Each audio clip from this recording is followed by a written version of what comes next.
Welcome to House Common Blood, where strangers are family. Every episode contains graphic content, including, but not limited to, copious amounts of blood, unnecessary cursing, death of all ages, be they infants or immortals, fantasy drug use, nudity, mentions of sex, and sound effects of various qualities. We cannot stress enough that this is mature content with adult themes. You have been warned. Be fruitful and become many.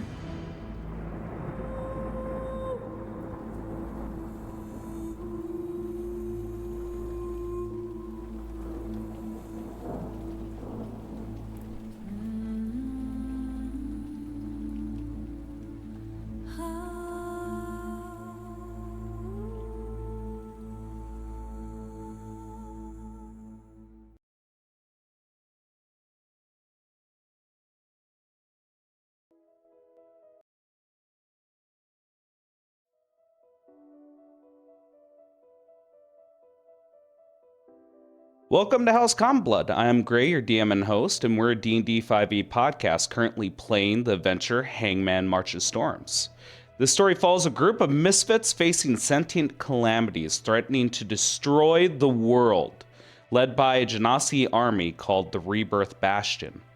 In a nutshell, our party of former prisoners, once used for covert operations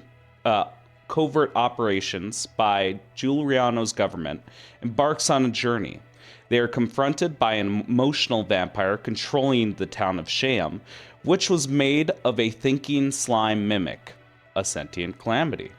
After a fierce battle, they defeated the vampire, but not without consequence, such as a curse from a hag as an example. Having broken free from imprisonment, the group sets off, even delivering cookies to another hag. However, one member of the party was cursed to kill a living seal, leading them to a dungeon with a burial site for a Tarask.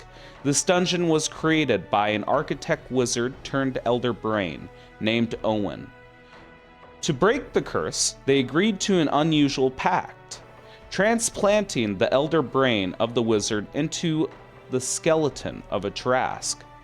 Unbeknownst to the party, and possibly even to Owen himself, during the pact to break the curse, our poor gal Aluya was turned into a Genasi. Adding to the intrigue, a fire Genasi necromancer named Phoenix serving as lieutenant to Infernalex, the Ashbringer. That very necromancer who tried to free the undead Tarask has been defeated in the grave of ill omens. I am joined here today by my players, Mega. Hello, I am Mega, and I play the Outer Boy Triton Eddie, Bastard class. Also playing Eddie, and basically any other similarly named character. Maybe even ones with a different name. Ooh. Highly doubtful. Nita. Nita here. I play Aaliyah Allblack, the human cleric sorcerer. As well as Rakuzan. Hey yo, what's poppin' y'all? I play Mavet Soha Fidosh, the glue that holds the party together and sometimes makes the biggest blunders out of the party as well. Holy shit, I like that spunk. And Moo. Hello, my name is Moomin. I sound horrible due to being sick, but I usually play a person that's always on fire, Seer, my Genasi artificer alchemist. All right. Well, I gave you guys the rundown of exactly what happened this session, but I guess a few things are in order, specifically on what was accomplished on our last session. If memory serves, you guys were investigating Owen's dungeon, doing a little bit more research after Nita's resurrection. And you guys discovered a sentient calamity within the dungeon. Its mind and body split apart, and it acts as a power source for the dungeon, although it's not capable of speech. We're still The party is still talking amongst themselves on how much Owen truly knew. But no questions have been answered because right now, after the resurrection, he is in a bit of a hibernation state. Furthermore, you guys went on overland, went into the forest, and decided to seek an audience with Melora, your guide being Oakley. When you guys got before the tree, it was discovered that possibly the party didn't have a common language to share with the tree. So we were using the child guide as a intermediary to the tree, which didn't turn out too well because it was a game of bad telephone. It wasn't until Rakuzen, Mavet, decided to act as the translator, the spokesperson to the tree, to which she said, at least one of you doesn't speak those filthy tongues and speaks a true noble language. Ready to get back into this?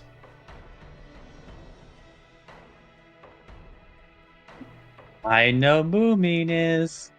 Yep. Bring it to the tree. All right, guys, here's what we do. We speak the language my people speak and light the tree on fire.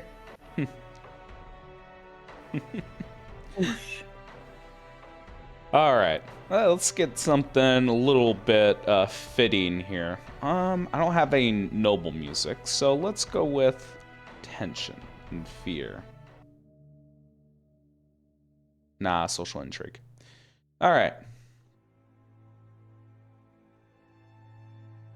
Mavet, you stand before the tree. You're speaking Druidic. Just like I said in the recap, is where we're picking off. What do you say to the giant ass blue leaf tree? Hello, mighty one. My name is Mavet Soha Fidash. It is Lady Melora to you. I Just hear- apologize, Lady Melora. You just hear the whistle on the wind. And how exactly does this sound from Mavet speaking? Because you don't have to imitate like how I'm describing the tree speaking. Like, how do you speak Druidic? So, what the party would hear, since they do not know Druidic, would be like, woof woof, meow, and other various noises coming out of Mavet. Okay. Yeah, that makes sense. So it's a variety of bestial noises. I like that.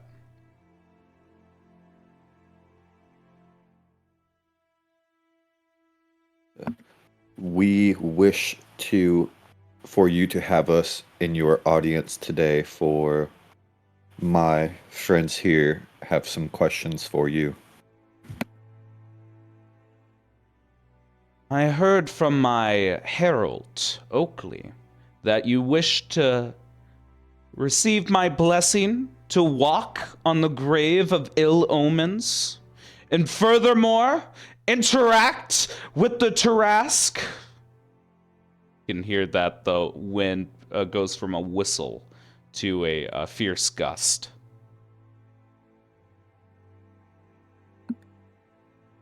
Yep, that pretty much sums it up. Goldfish noises go on the wind. Oh, bruh, what's she saying? She seems a little feisty about the ill omen stuff. Oh, did you like give an explanation for why we had to do that? Well, I'm not that good at the nice things. I'm kind of blunt with it as I show my stumpy hand. How do you think I should say it to Our Lady?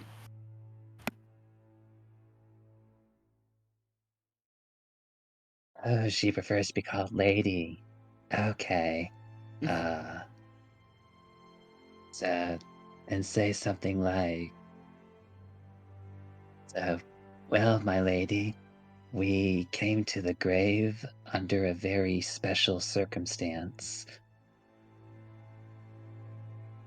There was an evil being that wanted to take advantage of the body that was buried there, and the guardian, who had been like super wounded, gave us permission to go into the grave so that we could handle that situation in his stead, promising we'd leave after we needed to, after we took care of the situation. My lady, this guardian dude you had back there, he let us in. He gave us permission Ioku because let you in? Yeah, that dude. You just see the branches begin to move. Well, he let us go in because there was a mean person there. There was a trespasser in the grave of ill omens. Yes. Emphasis on was. What a We took disgrace care of it. of a guardian. Hey, maybe you need some new guardians. As Mavet flexes his muscles. Yes. I suppose it does. Well, anyways, he gave us permission. We took care of the trespasser, and now we're back. So we did a good thing.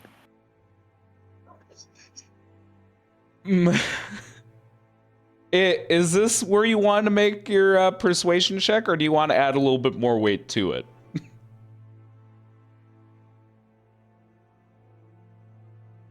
So, if it wasn't for us and the blessing of your guardian who had your best interests in mind, I believe something bad could have happened to the Grave of Ill Omens, or it would have been no more with what they were planning. Okay. So lay it out for me, my bad. Like, just bluntly. What's your position here from what you've said? If it wasn't for us, Yeah. the Grave of Ill Omens could have been destroyed by this evil entity, but we were given permission and didn't trespass into the Grave of Ill Omens. We did our job that we asked to do and fulfilled our duty granted by your guardian. Okay.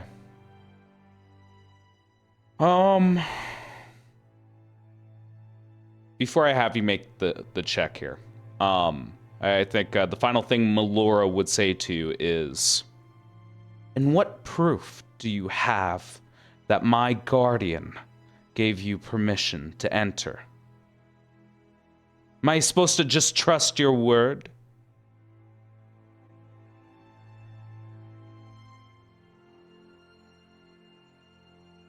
Well, seeing how great and mighty you are, Lady Melora, you could Did you say easily Lady dispatch of Melora? me. Melora, sorry. Gonna let it slide once. Try that shit again. You could easily dispatch of me if I were to lie to you, but we share the same tongue, so I see no reason to lie to one that I look upon so fondly. What order do you follow? What circle compels you?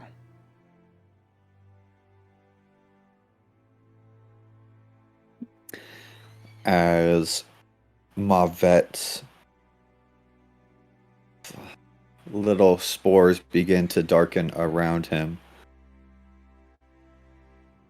into a pair of it looks like glitchy wings on his back as he stands upright towards Our Lady.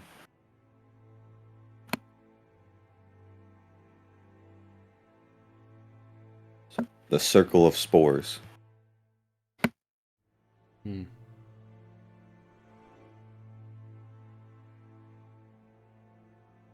There's 5 minutes of silence. Do you interrupt it? No, I speak when spoken to. Does anyone else break the silence, hearing no more animal noises or wind?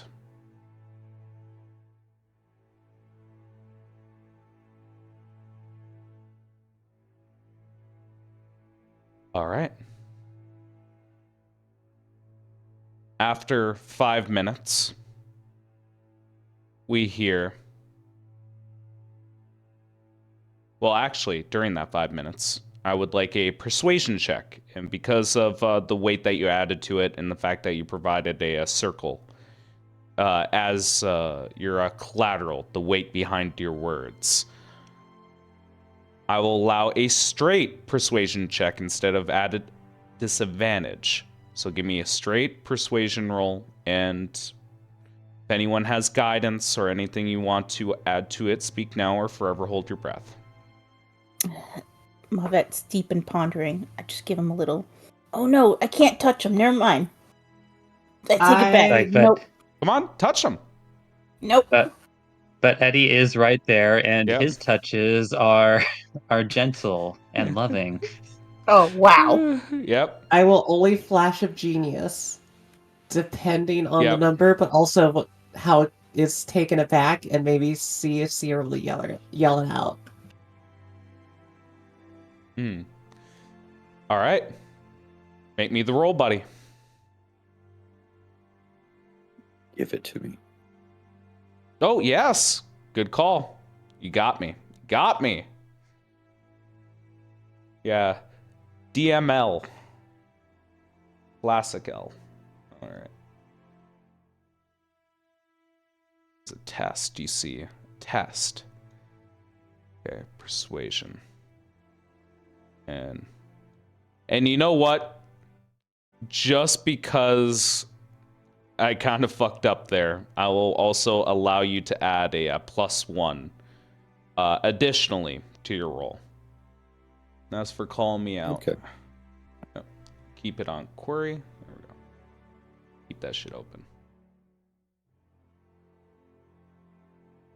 Okay.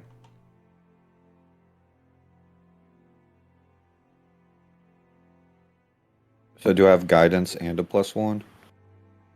Guidance +1 and possibly a +5 if you fail. So, yep, 1d4 +1 added on to it. Actually, it's a +6 now. Okay. Do you use that flash of genius towards a 15? Actually, when can you do it? Is when you hear the result or only after you see the roll?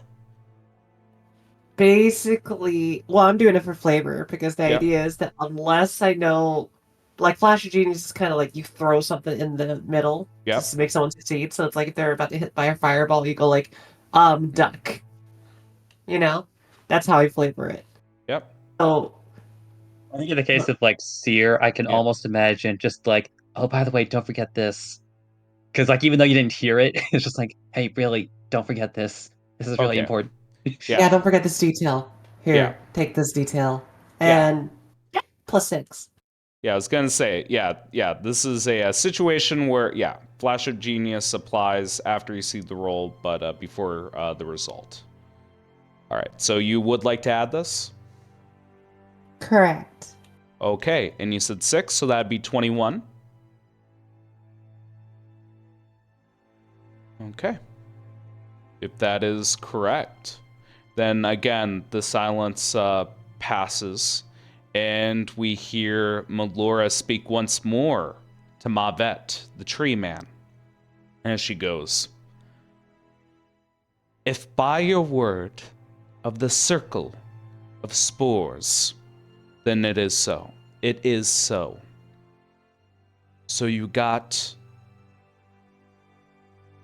have the blessings of my guardian to enter the grave of ill omens, and for that I will not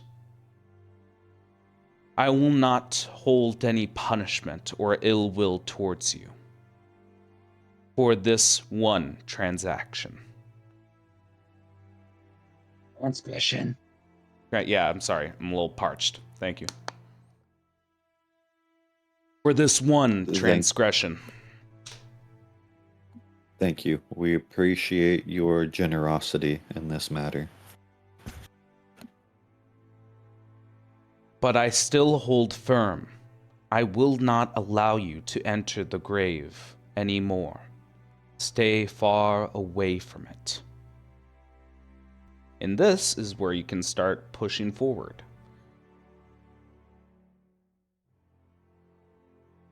Oh, bruh, how did it go?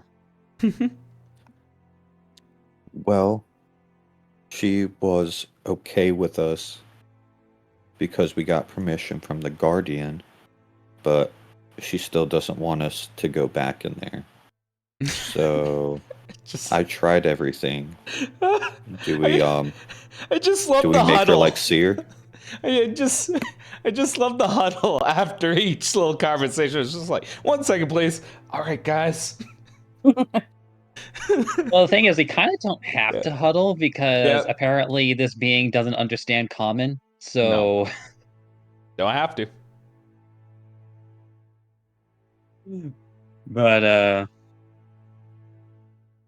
well, at least we're on their good side, right? So we can actually press further, can't we? Yeah, I believe we could. And if that doesn't work, we can make her look like Seer. Seer puts Maybe her finger like up. And then just goes, no.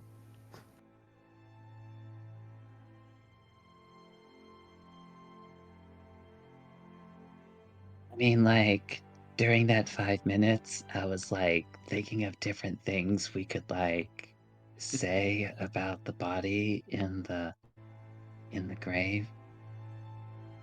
And I would think this might work.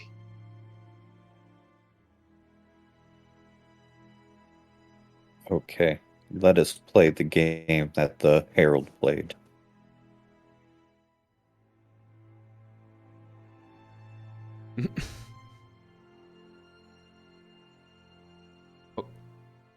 Okay. Yeah. What? So like, my lady, and like before he said like say like going briefly back to Mavet, let me know what she says in between. My lady, may I ask a question? Translated through Mavet. And well, I need to understand. Are you informing? Well, yeah, it's fairly obvious. We see one creature speaking, then Mavet, I would assume, looking towards Eddie, then towards Melora.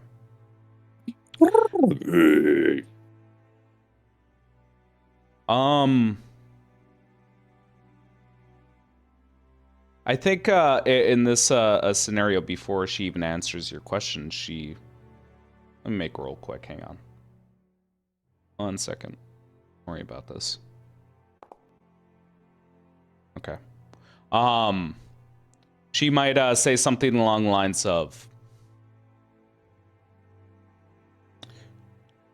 I wish to know the otter's name.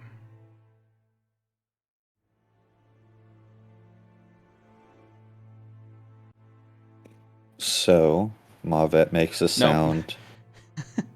Yeah, you don't have to translate everything that's being said, but yes, you can flavor up the translation. Yes, it's fun because I'm adding thematic. Yeah, to go right it. ahead. Go right ahead. Okay, so as Mavet says, Eddie, you hear the sound of an otter rubbing a little stone in its hand, skating across the water. Yeah, give yourself And inspiration for that. I like that. That's good. It's just And adorable. then you hear him say it again, but this time it sounds a little off, like the rock fell into the water. So he said Eddie twice. Okay.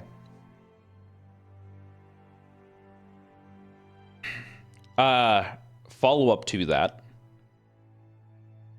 I believe you, correct me if I'm wrong, you did introduce yourself to begin with, right, Mavet? I feel like that was, Yeah. yeah, well, if it Right at the hasn't been beginning. established, yeah. If it hasn't been established, it's been established. I think she would say something of, Mavet of the Spores, do you vouch for Eddie?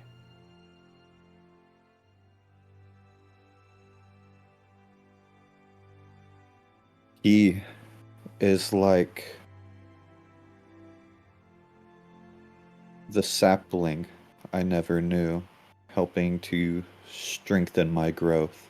So, yes, I do. Your words are as mighty as an oak.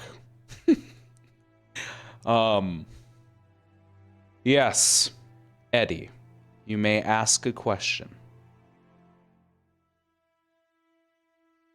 All right, she said we good.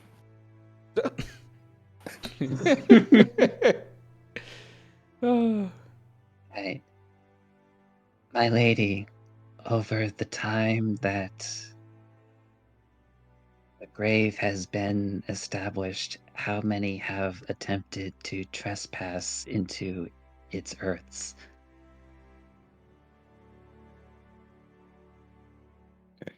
Hmm. My lady, over the time since you have created the grave, how many people have transgressed on your will and have trespassed on your land?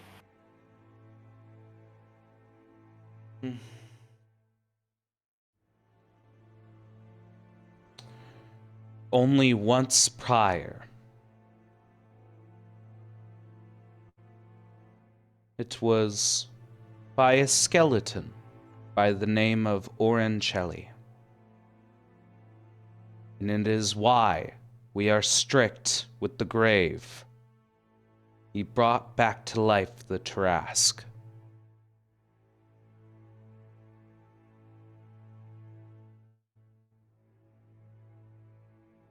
And I'll go ahead and relay Yep. that to Eddie.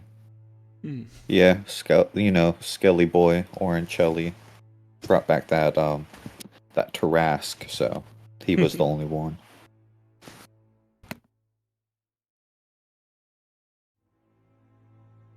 Hmm. Yeah, sounds like a bad dude. Sounds like a very familiar dude, as you recall your shackles. Yep.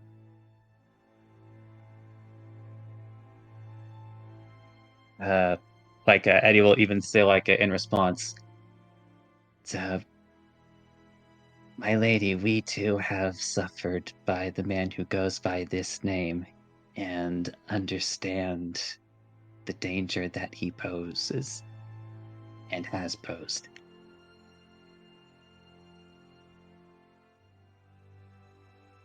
Is that so? You feel a light wind go through your fur, Eddie. Feels nice.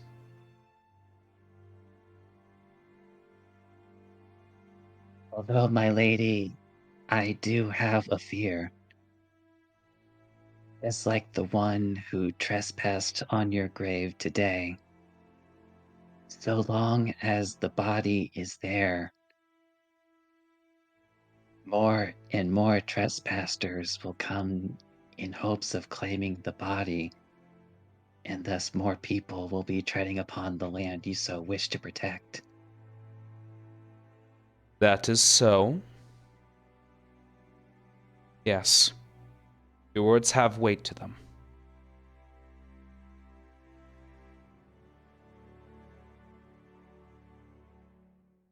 So, would it possibly not be better in, in two ways, that your land as well as the body can be defended, but in a new way?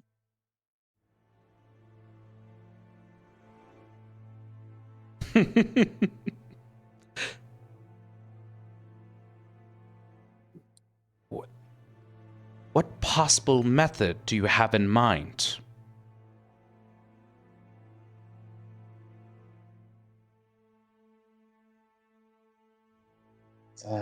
It comes in two parts, if you would be willing to listen to both. And I guess for reassurance, she might ask Mavet once more, considering the gravity of the topic. Druid.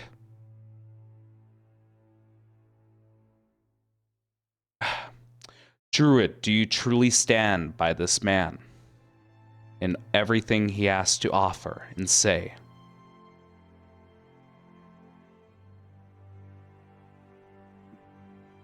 I would lay down my life for him, for he gave me back mine. It may be so. Yes, that ominous response. She will say to Eddie once more, and it is your choice whether you want to relay that kind of response to Eddie. So far, I've been assuming you've been translating everything as we go. But towards Eddie, she will say, continue.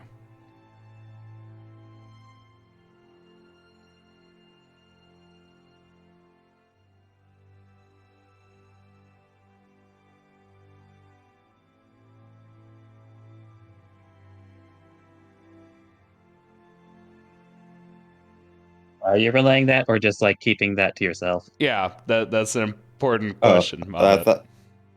Yeah, I'm keeping that to myself. Eddie Okay. doesn't need to know I love him.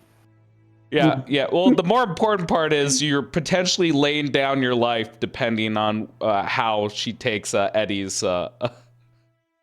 method in mind. I want to make sure. Okay, he doesn't need that weight on his shoulders. Okay, I'm just making sure you, the player, understand that there could be some serious ramifications that another player might We've been over this indirectly so do to many this. times. Okay, just want to make sure. Yeah, Mega, I would presume that you heard continue, and that is it. Although it is a little weird that you felt extended wind and gusts in between that one answer response. Really? That's how you say continue? Yeah. It's the weirdest blowjob I've ever gotten. No. I won't tell her that, buddy. But Eddie would continue. On the first part, for my concern for your land, perhaps it would be better for the body that lies within the grave to be possibly moved to another place. In this way, none would be tempted to come to your lands and trespass upon them and to dirty its soils.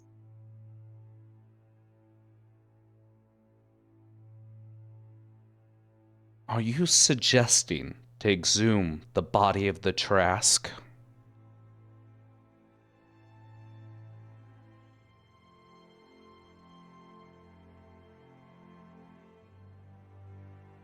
Unfortunately, my lady, that would be the only way to move the body.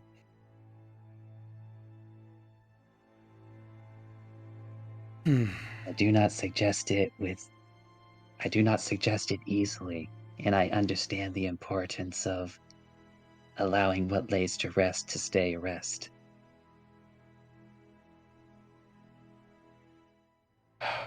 Young. We cannot deny that, but we Go ahead. cannot deny that a being of evil power has already given it life after it has been buried, and that will continue to be a problem. And I presume your second step in this method is to deal with that? It's like Eddie nods and continues. Second step is the most important part. It has been turned into what we might call an undead. And as you already know, my lady, by removing it from the grave, normally it would be allowed to wreak havoc upon the natural world outside of the grave. And that would not be ideal, correct? You are correct, young otter. So instead, why don't we give the body a different will?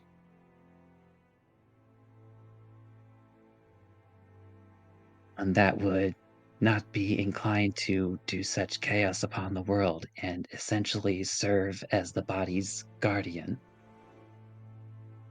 by taking possession of it themselves.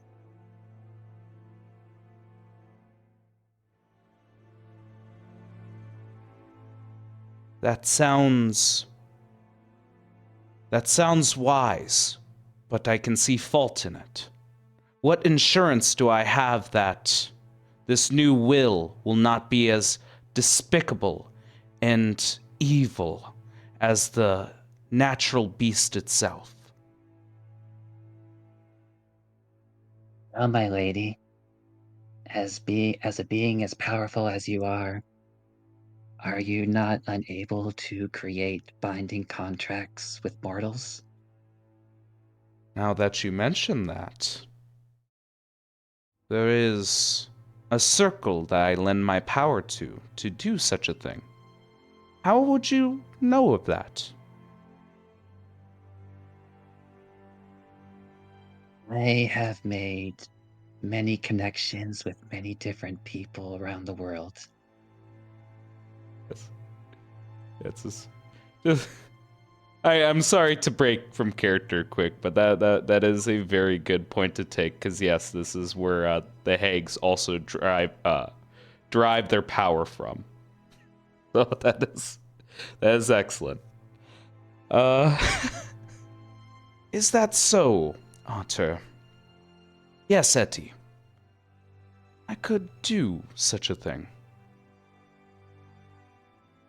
In essence, all you would need to do is, in exchange for allowing this being to serve as the body's guardian and to control its actions, that you would be able to govern what actions are and aren't allowed to be done with the body.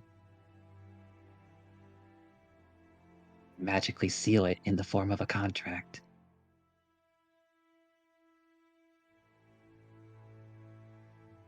God damn. I was gonna have you roll for this. Because again, it is a very far-fetched and fucking crazy plan, but that is a very good solution to really close out any Basically, Eddie's trying to kill issues. two Yeah. problems with one Yep. stone Yep. because the party had concerns about what Owen would do with the body, and certainly Melora would as well. Yeah. But in doing this, not only would Owen get what he wanted, but the party could be set at ease at letting Owen have access to the body Yes. because he wouldn't be able to do anything untoward with it. Okay. Then I suppose let's not. Weirdly enough, let's not focus on the Tarask in the room. I guess to proceed things forward, she'd go. Yes. Yes, that is wise, Otter. Yes.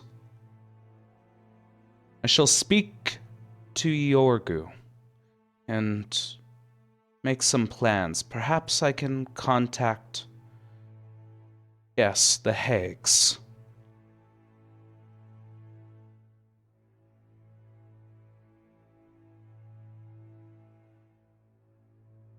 Yeah, it appears she is not aware of Yorgu's fate. Oh. Oh, right, that was his name, wasn't it? Yes. Uh, Unfortunately, my lady, in service to you, I'm afraid that Yorku has perished. Um, the chirping of birds in the forest begin to The chirping of the birds in the forest begin to die. The rustle of the grass begins to still, and there is no wind. Only the ringing of your ears in this unnatural silence in the woods.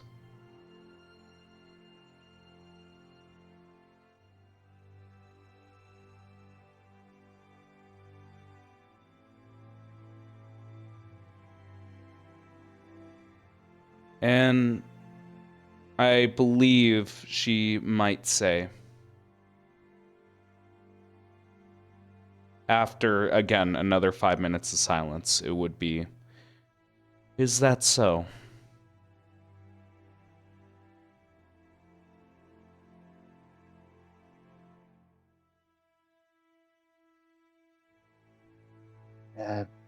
Yes, the one who trespassed upon your grave, he had an unfortunate effect on Yorgu. He perished for it.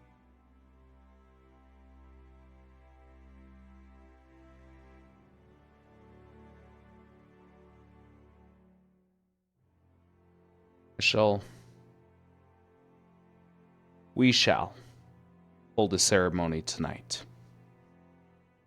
But we must deal with one obstacle. Your plan is sound, young otter.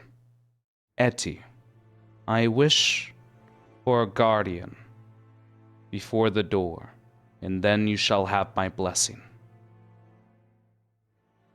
Furthermore, there has been some trash left in my forest that I wish to be rid of.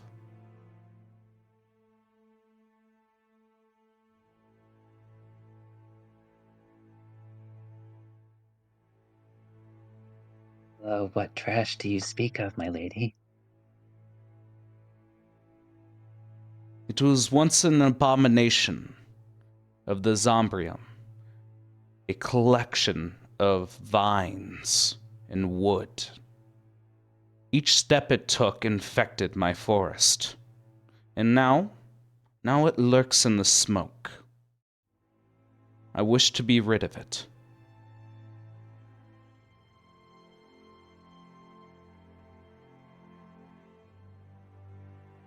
You wish to have it removed from this place?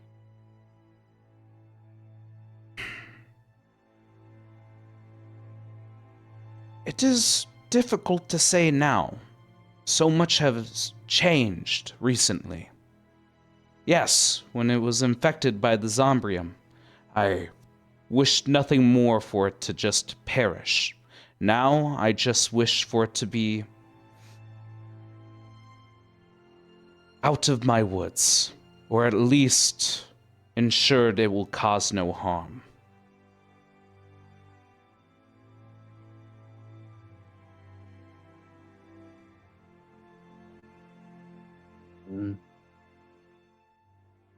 My lady, if you would permit me, I believe with my own power, I could ensure that it could no longer do any harm.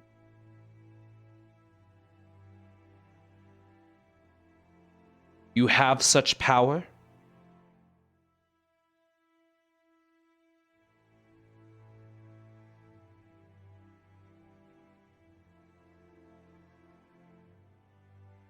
Uh, I've, through my many connections, I've already been able to incapacitate the evil that laid within.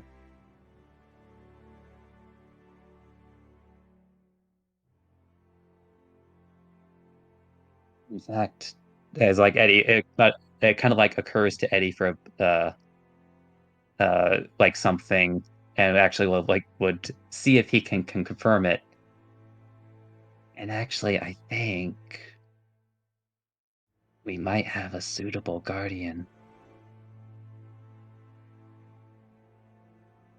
through this Oh, same so through this same fast. entity. All right. No, doesn't say all right. She goes, good. And it's just like, Yeah. It's just like almost like Eddie is going to see if he can confirm. He's actually going to try and see if he can connect to the former Mauvette body that was originally overtaken by the Zombrium. Make a connection. And Mavet, look at your DMs.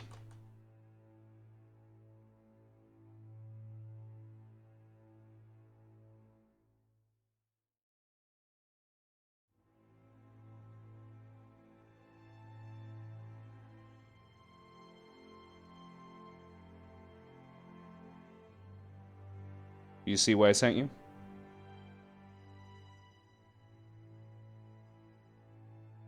Mavet? Yes, Eddie. That is what you hear in your mind, Eddie, when you make a connection.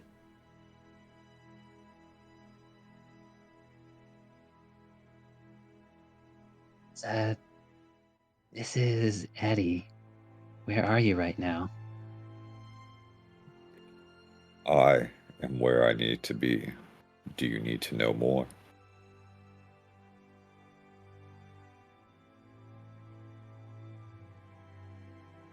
I believe I have a place where you need to be. Could you perhaps follow the connection to me?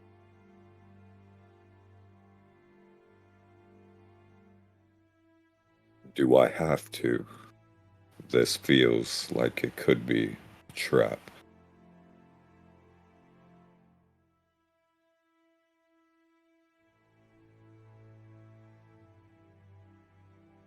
Like, we're connected, right?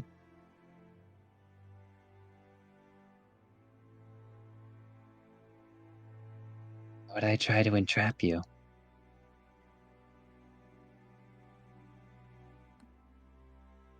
That I am not sure of. But I guess I shall keep my reservations to myself. I will follow the connection. But I will be watching.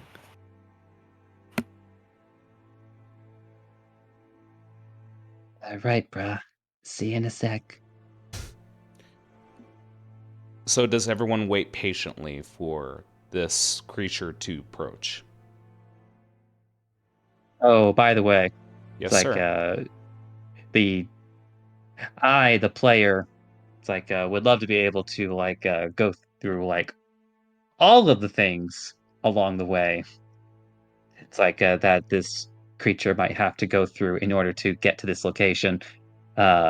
But could Okay. I just say, for the sake of brevity, that Yeah. Eddie warns this Mauvette of the traps Yeah. that would Yeah, more than absolutely. likely be between Yes. him and just Yeah. brevity's sake. Yeah, no issue. He's in the woods. Again, I assume that for most cases, except for very specific circumstances. But yes, there's no traps, no issues. You guys are both in the woods. It is about closing the distance, emerging from the fog. But yes, if you guys wait, it will take about 25 minutes.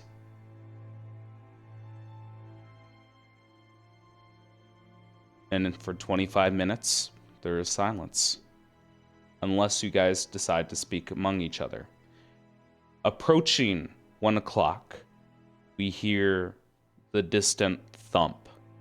And for the sake of identifying differences, much like how we have Eddie, Echo Knight Eddie, new Mavet and old Mavet is what I will use as a distinction between the two. New Mavet, this thumping is very reminiscent of what you heard within you. Just that lingering connection that you have with this creature is becoming stronger and stronger the closer you get.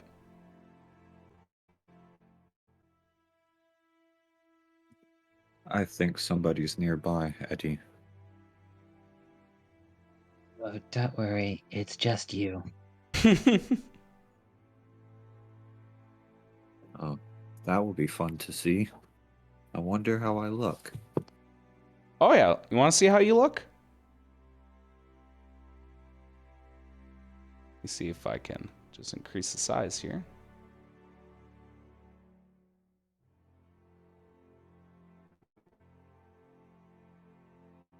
There you go.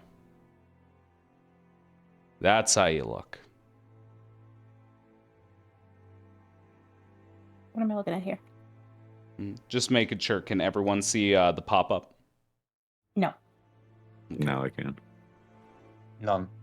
Well, look at the Oh, there stream we for go. a second. Yep, there you go.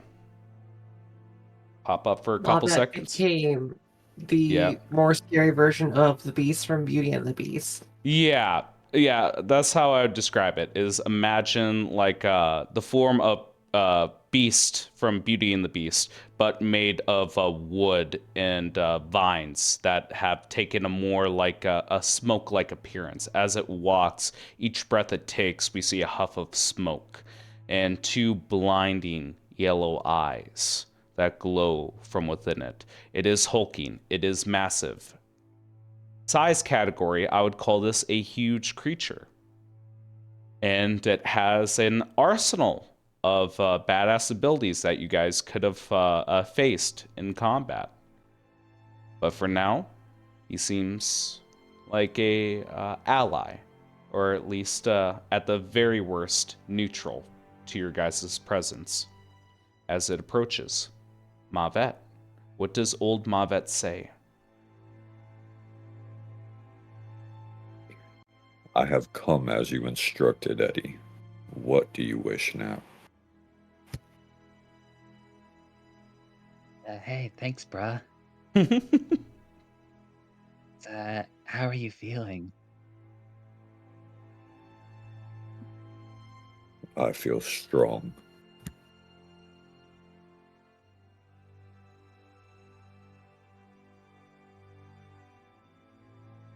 Like, was it something super recent, or...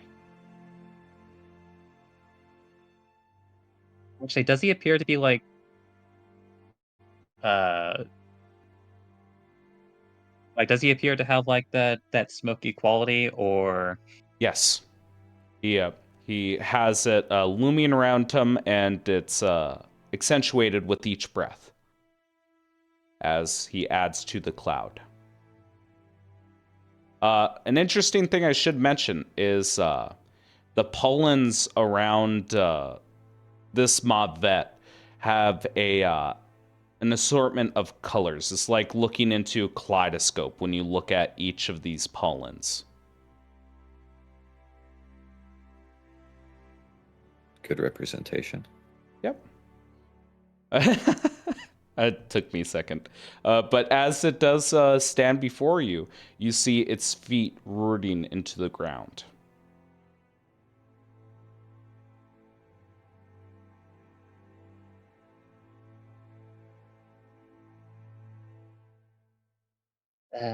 Are you still like looking for purpose?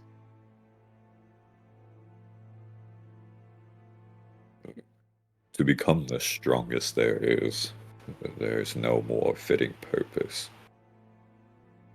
And does old Mavet recognize new Mavet as being like the same person? It's like looking at a distorted mirror, much like a mirror at the circus. Like, vaguely, it looks like you. It has the qualities of you, but it definitely isn't you anymore. Without strength, I would remain as that over there.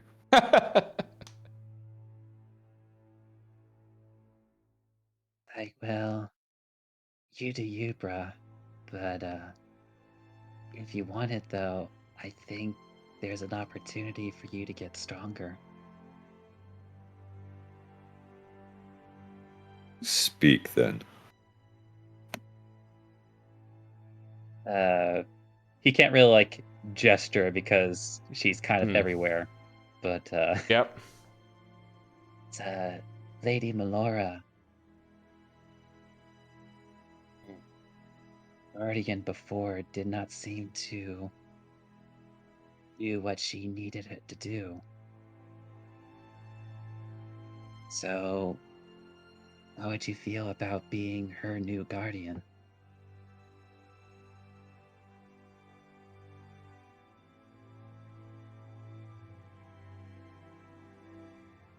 And be bound to a single spot for eternity.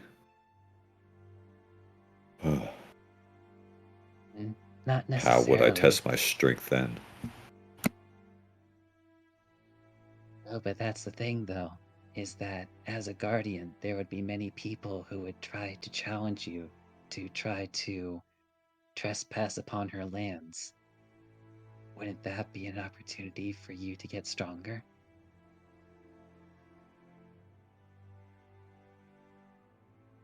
If there was a steady supply of mulch, I believe that might be interesting.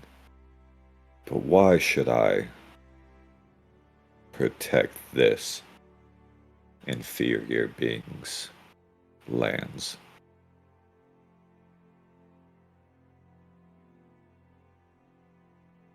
Well, it's like I said, it's sort of a give and take, right?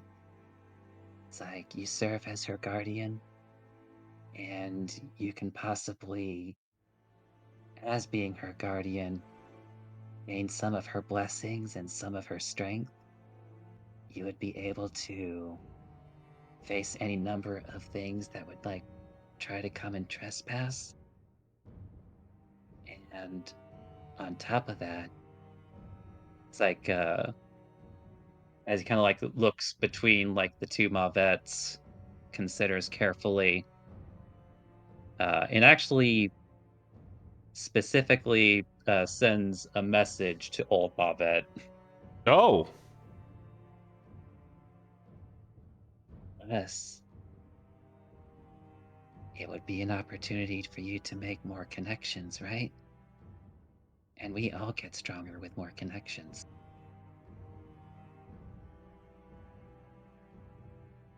That is a good point, Eddie. Although I would be worried of not being by your side since I would have to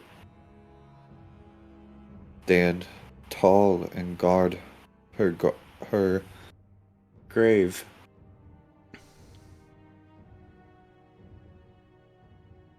Well, even though uh, he's not quite the same. It's like he's gonna like put uh, a hand on New Mavet's shoulder. you've been In a way, replaced. you're still, in a way, you're still keeping guard over me, aren't you?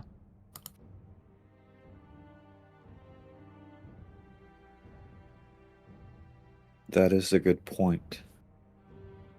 As new Mavet approaches old Mavet. Now, give me some time. This is gonna be hard to do. Okay, yeah. I'm gonna grab a water really quick while you RP with yourself.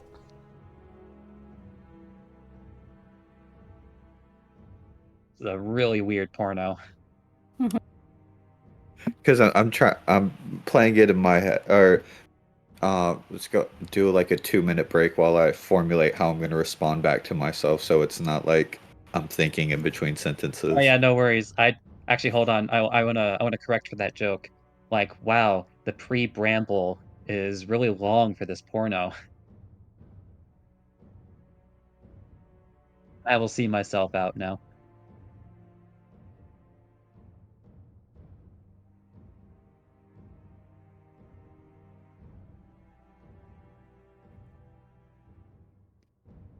Don't worry, we'll wait here patiently. Because I know you have to write So- down. Yeah, great. So, Mavet, me, was me, is me. How how do you feel about my friend over here? Well, I have a connection to him, although it seems more not against my will, but a little tug. He is like a small squirrel, and I am the mighty tree that needs to protect him, even though he makes his home inside of my many cavities and Giggity. pushes and pushes things around. I feel the duty to keep him protected. Yes, and I can see you are not like me in looks. In a lot of ways, you are quite bigger. You are, might be, even stronger. But what really matters is where your ideals lay. Well, all I wish for is more strength to be the strongest on this land. I'm looking for challenge. And if this could bring challenge to me, then I could see why not. But this land is vast. I can seek out my own challenges. So as our friend has stated, I could go there. Or I could go there. What do you think of that? Well, I I think we should let I think we should let the lady decide. So, Mavet goes up to Lady Melora, closer to where her trunk Okay. is. Lady Melora. Thank you. We Lady can Melora. change Up the to the name if you trunk. want, if that's gonna make it easier for you. No, it's just current events. It's what Although, all I see right although we now. would need to have you start wearing a little hat. Yeah. I hope you're okay with that. Oh, I love frisbees. And how do Okay. you feel about armbands? Are you okay with that? Okay. Only if it has numbers on it. Okay, what the hell are you doing? So you're going up to the trunk. Yes. And old Mavet will be lay his hand upon the trunk, Okay. and his goal is to see how strong this tree's bark is compared to his own. How durable does it feel? I can easily say that it's much harder and much more thick than your own wood.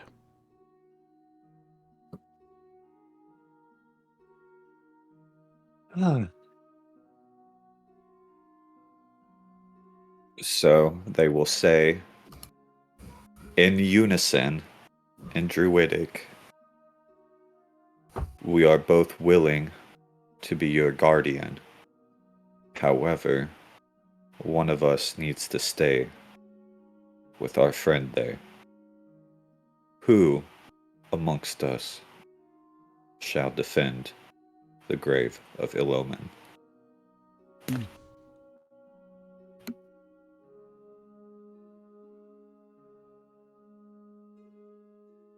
Okay. Hmm.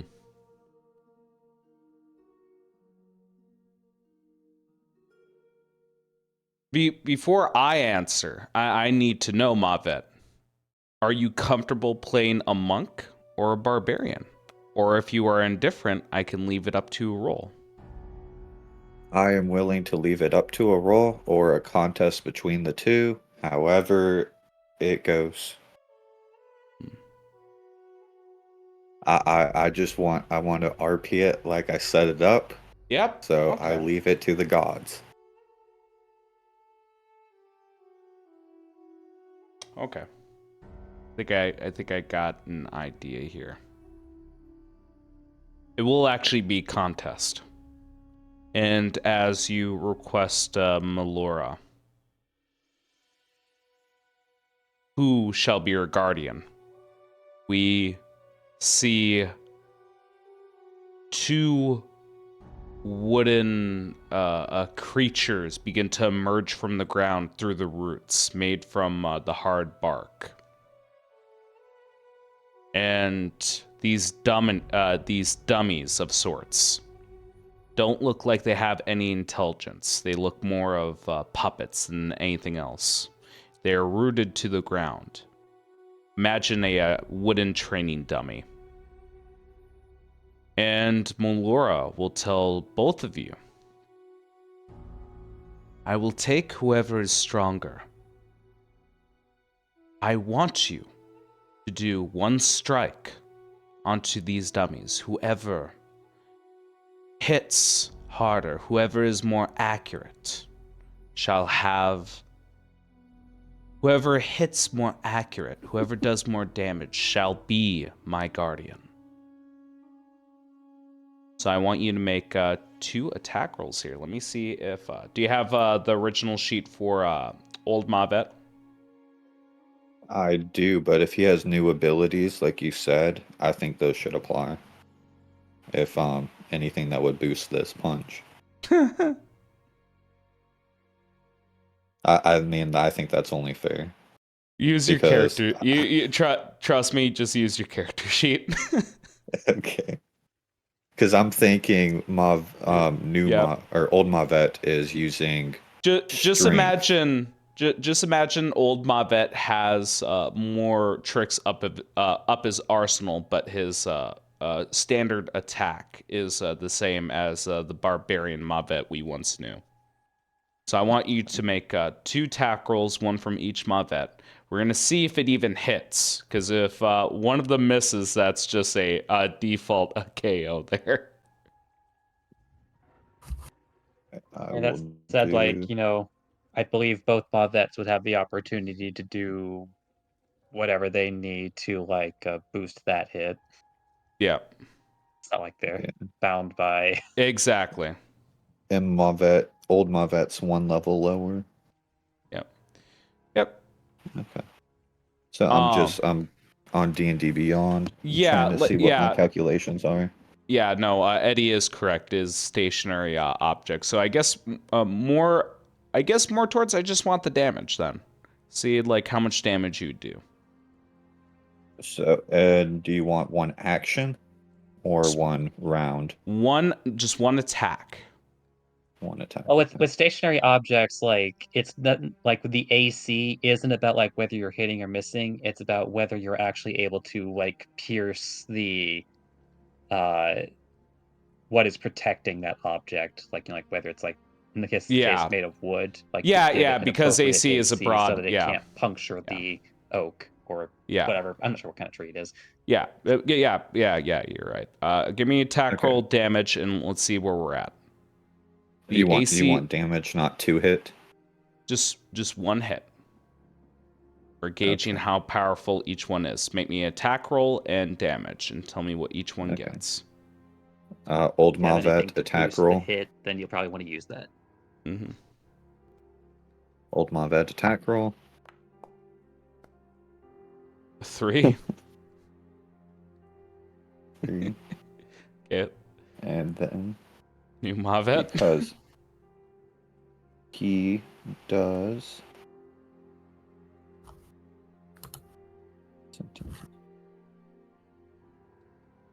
then I'll roll that again. Mm.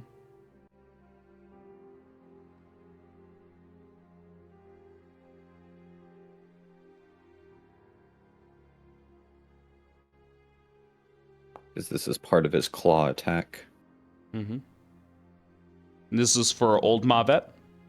This is for Old Mavet, since he can do 2 make claws one with the more- same action. Yeah. make one more attack roll as well, because remember, reckless attack. Okay.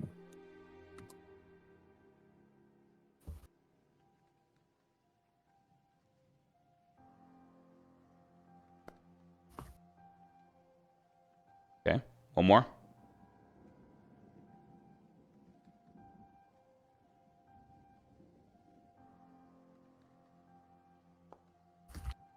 Okay, 21, 22. Let's see the damage as well. And you can do it shorthand as well. I believe it'd be, if memory serves, with the claw, it should be, if you're considering both of them, 2d6 plus 8, I believe, was your, you had 18 strength.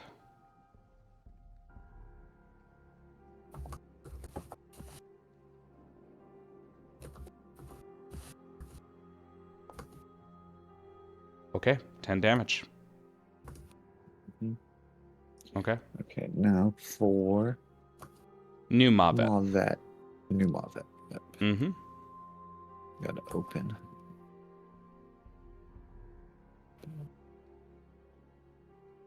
Yeah, I want to imagine with old Mavet, it wasn't a case of using your other hand. It was just like a one slash down with the claws of his hand, and upon impact, just further motions with that one attack, just furthering the damage.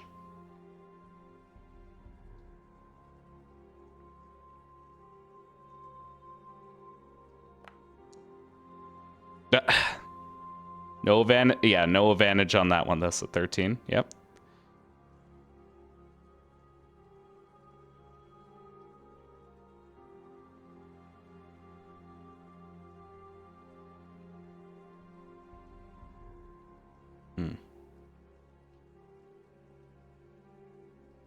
Yeah, it is legitimately like the story of what was it? Masamune Munamasa, like of the two swords in the river. One which can cut with purpose, and the other one that cuts everything it touches. That's how I viewed the situation between Mavet, which I've given your old Mavet a title, Mavet the Many, as he does a tear into the dummy. He does 21, 22, and a total of 10 damage, just ripping into this dummy, destroying it. While with Mavet, new Mavet, the one that we've come to know throughout the entire dungeon, it is punching without contact. It is but a simple motion. And the force of your attack makes it crumble from the inside, but it still stands. And the answer is evident as I am a little confused by this. yes. Like, I guess I'm just a little bit confused why uh the old mod that got to make two attacks if it He, needed to yeah, Okay, be a so single scry. his claw ability from Beast Barbarian allows another claw within Oh, that same that attack. part I understand. Like, I know functionally how that subclass works. I just don't know why they get to make two attacks since it is still a separate attack.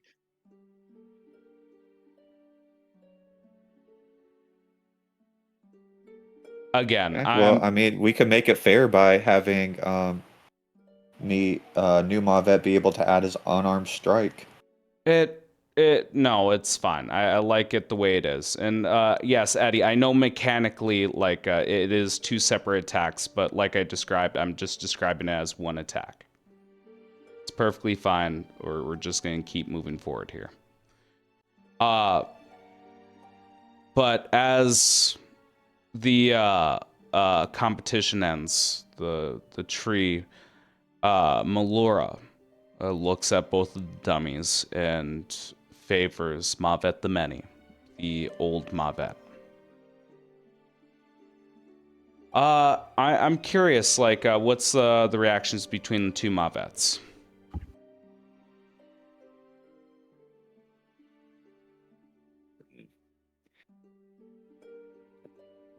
while your attacks might be powerful, they lack precision.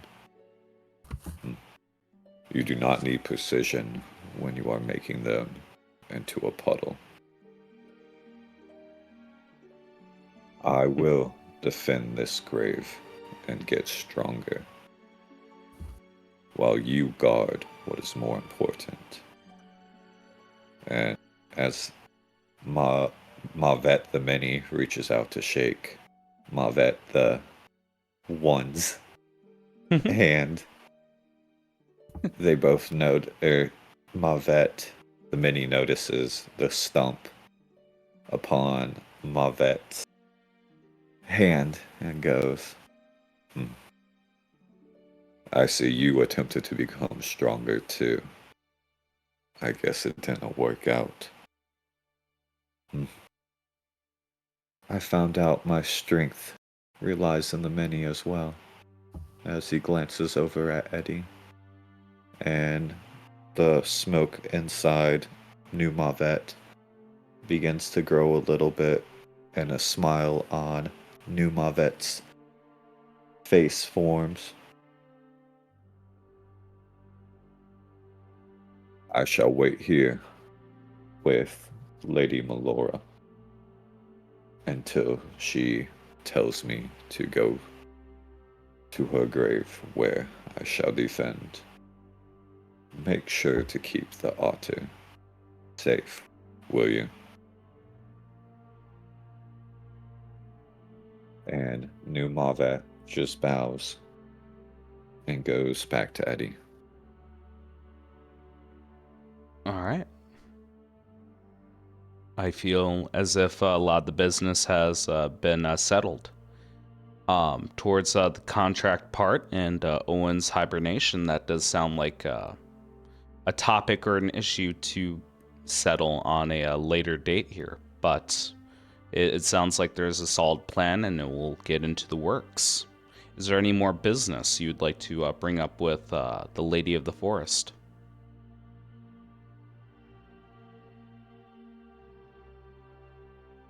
Oh, my lady, one more matter. Yes, Eddie.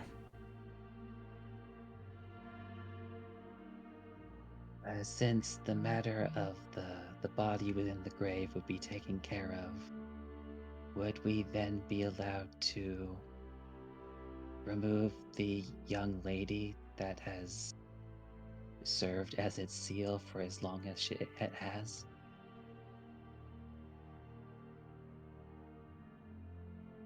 Once the pact has been made with this new will, this new host, she shall be released.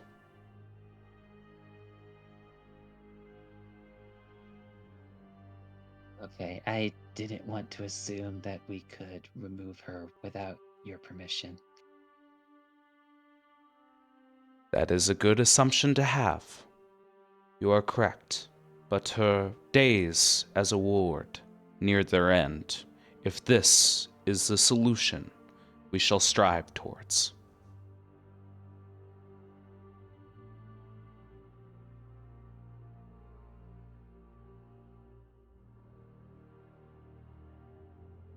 We thank you for your generosity and your grace. And silence befalls the forest.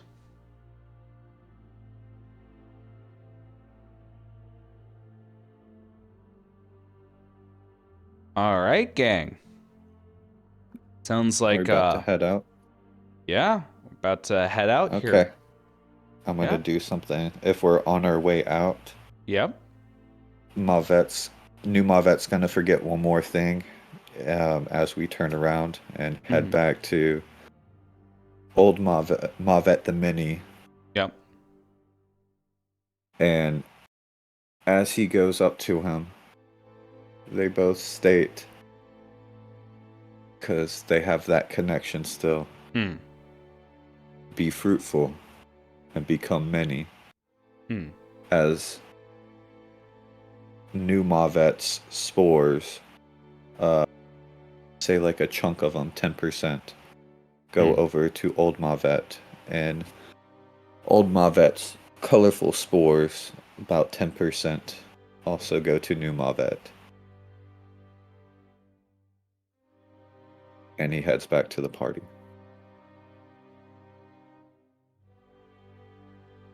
So, Aluya, Seer, I know I didn't really discuss it with you two, but do you think that's a fair solution to, like, the problem we were talking about before?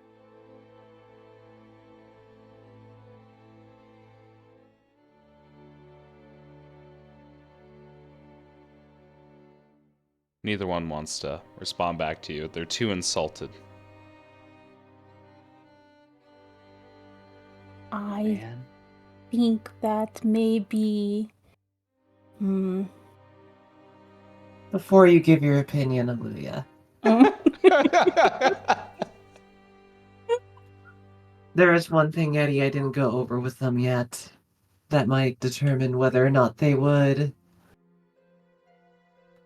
decide differently. But I do think it's a good solution. It's just. Well, it does honestly work the best, since it does eliminate the issue of Owen going rogue, but it also makes it so that we don't have something diabolical roaming about. Which also means that now the Guardian, aka, points to the giant tree monster, can protect everybody.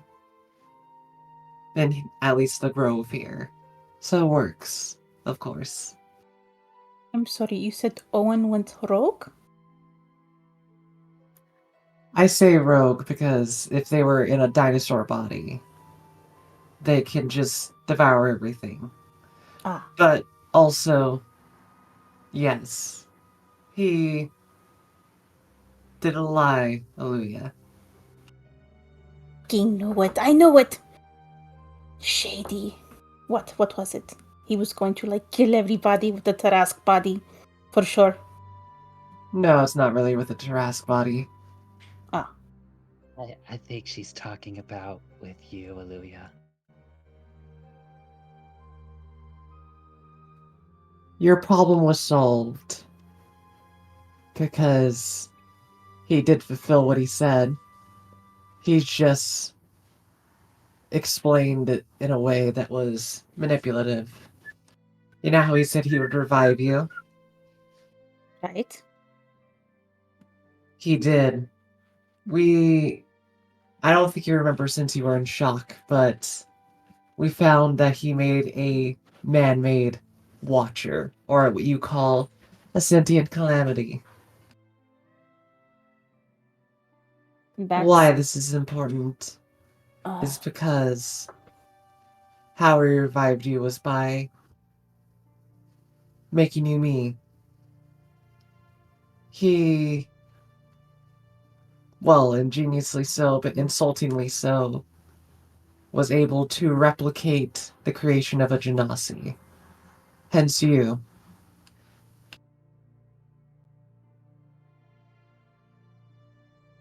But he doesn't understand what he put you in grave danger of, which is why, well, you're no longer the Aluya that you were before. You are a new Aluya.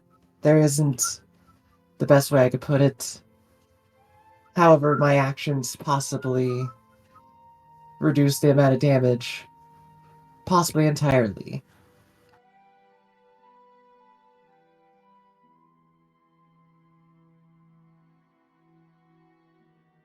do you.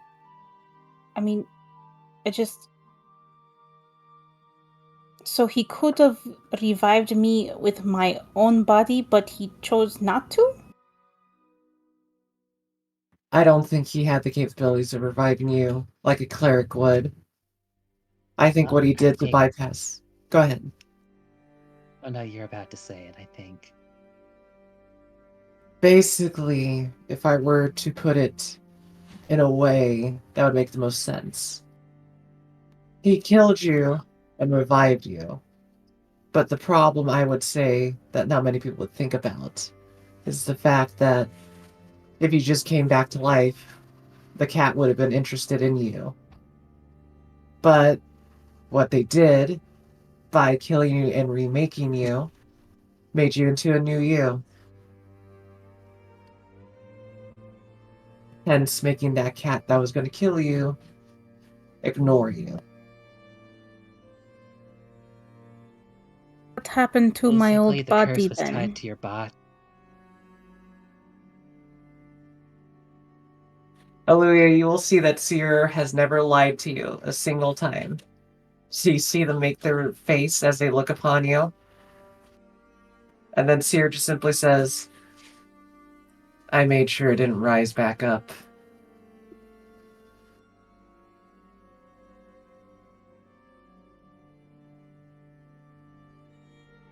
You see the cogs turning. You destroyed my old body?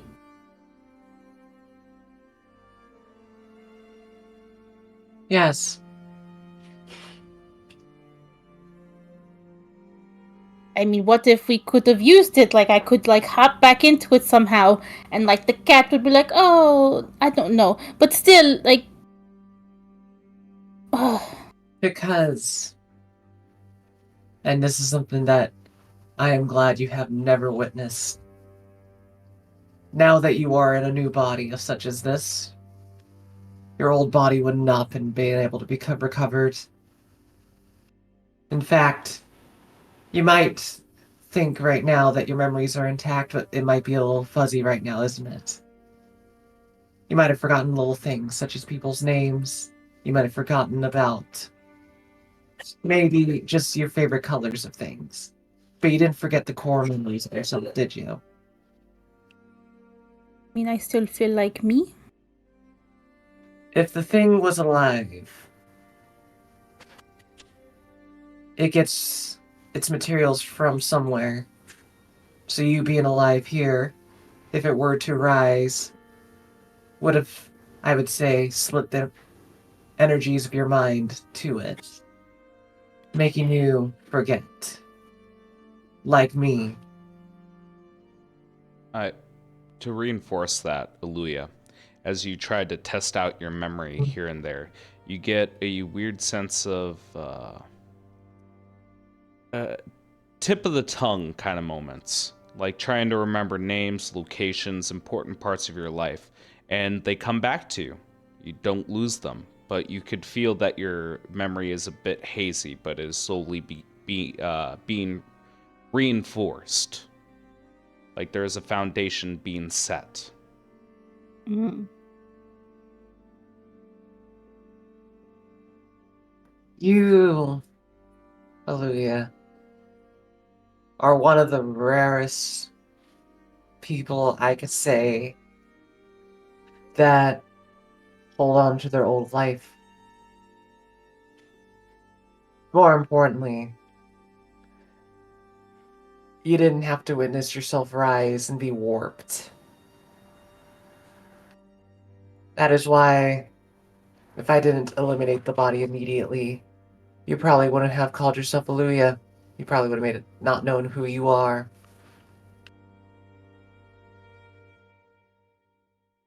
In fact, you probably would be someone entirely new. Because the old body doesn't just take a little, it could take some or entirely all. In fact, most Genasi that I know don't remember their past lives at all. So I assume all of it, eventually. Taking in the information that Seer's given her and taking in that this is something that Seer is experiencing herself, like the whole weight of it and her own life. But I get to have my memories. She goes to reach out to like touch Seer on the shoulder, but doesn't, and she's like, "Thank you, Seer." Um, You've given me my life back. New package, but still me. Well, that's why I wanted to mention it to you, Aluya. Why I need you to think about this just a little harder. As who I am, I know the troubles that will come before you. And I want you to understand that Owen, while he gave you freedom, he took away something that you will never have back. Oh yeah, for sure. I want to beat the shit out of him. But you knew what to do. And I thank you for that. I mean, if it had been like 2 days ago, I probably would have called you Nuluya, but Nuluya. No, I'm sorry, my friend. That does not sound good for me. Nuluya. No. No, there's this weird trend. Weird thing to mention this, Eddie. Most of the time, Genasi's will name themselves based off how they look. So Luia would have probably been like, I like lightning. Call me lightning. Something like Sparkle pants. No. Thank God I burned your body. Shit, now I'm kind of wanted to see the naming process she'd come up with. All right. I should definitely mention. I apologize, but I should mention to you, Luya, like as you have been getting more and more used to this new body. Again, looking down at your veins, the skin is translucent to a certain degree. You can't completely see through it, but it's like thin meat. Like you can kind of see through it, and within your skin, the veins are like pulsating lights. And looking at your hair, although still pink, just looking at the material, it is no longer hair-like. It's just electricity that is kinda like your hair. Go on. My tan is gone. That's why I said 2 days ago, because I don't think I would do that now. You know what, Aluya? I'm gonna leave it up into your hands. Would you like to still have your tan but see through it, or would you like to be pitch white? I want my skin color, baby. I want. Yeah, you can have your skin color. It'll make it easier for the art. By the way, I have been altering your art slowly. You're welcome. Oh, thank you. Yeah, I would love to see that. All right. Yeah, I apologize, Moo. What were you saying before I rudely interrupted you? No, it's okay. It's just very much Seer's gonna look and being like, you can kind of see their look to you, Aaliyah, where it's just kind of like, they don't look happy. They look actually a little depressed because while you are like okay with the situation a bit and a little pissed, it seems like Seer is a lot more serious about it because they know and they lived their life in the situation that you are about to begin to live. However, before you could really respond, they'll be like, I am at least glad that you are a lot more cheery about it. Let's do this then. When we leave here, let's have a time to chat. I'll tell you more things to hopefully give you more support, or how would you describe a foundation to help you understand. Okay.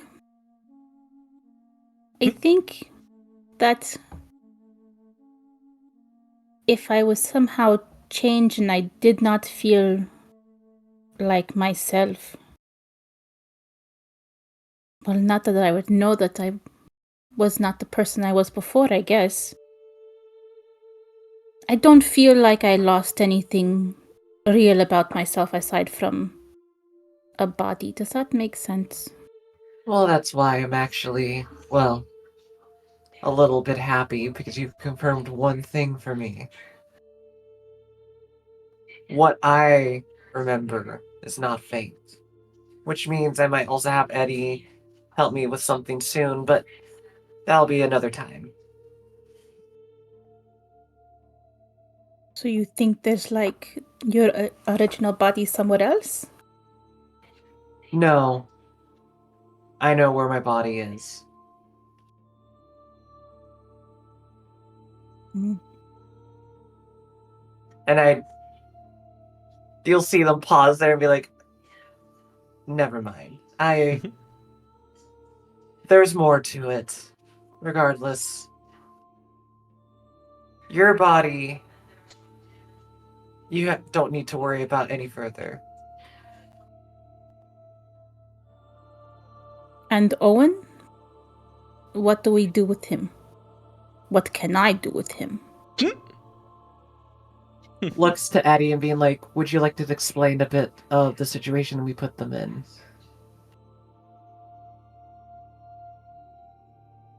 Well, I guess to like summarize it, he's still going to get the body that he wants, but he's going to, I guess, in a similar way to you, Aluya, he's going to enter a magical contract that tells him what he can and can't do with it.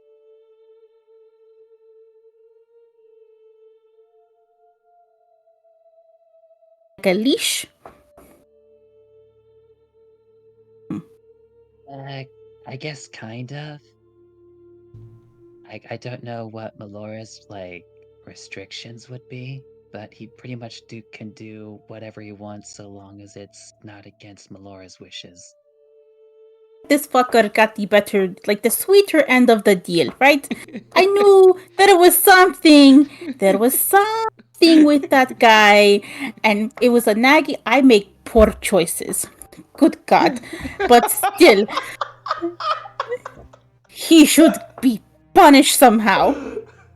Like maybe he And loses a thoracic leg or something. Or two. Like he just has to drag his body across the ground. like being really fair, Aluya, I think he's already been punished enough by being nothing but a giant brain that's barely holding on to life with electricity for who knows how long.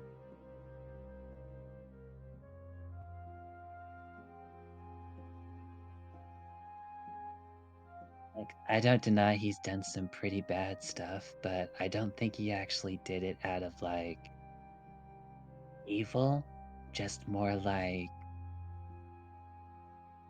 neutral ignorance, if that makes any sense. Like, I he couldn't guess see the forest for the trees. like he made a poor decision too, but I was on the shit end of the stick. I mean, sometimes when you fuck around, somebody's going to get shit on their stick. Well, what if we like poke his brain and like he just drools now a bit more? I don't know. He deserves something. Killing him is an option. I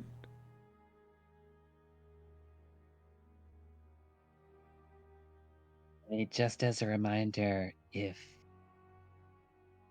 he's not like cognizant enough to make a contract, then that kind of like blows the whole deal we just made a few minutes ago. For fuck. Okay, go back to my losing legs idea. What about that? I mean, he's cognizant and that word, and he could agree to it, but he's got a serious, he needs like wheels or something to move. Like, if you take off a leg, though, couldn't somebody use that for like dangerous magical shenanigans? A leg? Yeah, those bodies are powerful. You can make a lot of stuff out of even just the bones of a Tarrasque. looks towards Mavet and his bone quarterstaff that is automatically a +1. Nodders.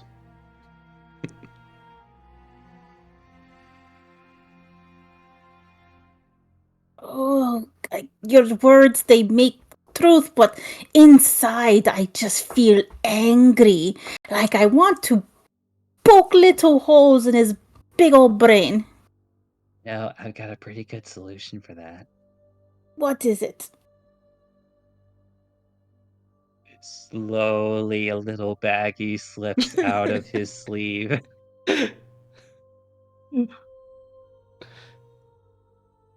Well, I don't know. Maybe a little bit. Okay. Just enough to get the edge off. But the really big edge. Okay. I kind of want to imagine the scene ends with Aluya and Eddie like exchanging some shrooms and doing some drugs. Let me Feeling stressed, feeling just feeling awful about your recent resurrection and everything that came with it. Why not just smoke your problems away? we are Actually, gonna she's kind of be her own light. yeah we are gonna be going on break here, but I would like the party to think over what they would like to do. I'm gonna provide you guys with a little bit of downtime here. Since there's no time limit, nothing crazy is happening, you guys took care of all your big business, and we can go over the week before moving on here. So, as we go on break, think about what you want to do.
right. And we're back. Let's put on some social intrigue here. All right. Now, here I have a couple questions for you guys because I want to go through like a week's time here. Just some R&R, provide you guys with a little bit of downtime. I want to know, where are you guys staying? Would you guys find refuge with Laura in her cottage? Would you be staying in Owen's dungeon? Or would you take refuge in his really fucked up tower? Make magic stick. Make I magic mean, stick. he wouldn't take refuge, but Eddie would remember that they did want to make a trip to that tower to recover the photo. Yeah, good on you. I'm glad you remember. But yeah, we can jump. Like again, we're not gonna assume the party's all together here. You guys are doing your own things throughout the weeks. This is one highlight, is we see like Eddie approaching the tower. It is broken open. You can clearly see the master bedroom from outside, and that is near the top of the tower. And I kind of want to imagine we flash to Eddie climbing up the circular staircase, then finally find himself within the master bedroom.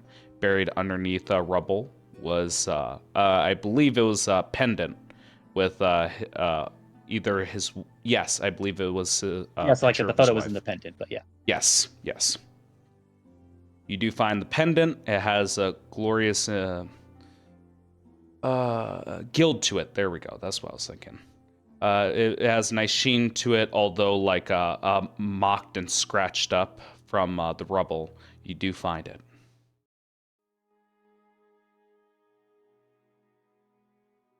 Apparently, this tower has been like fucked sideways and underways, and You see porcupine needles, like some creature was used as a projectile, and for some reason that hits deep with you. Like you're okay with it.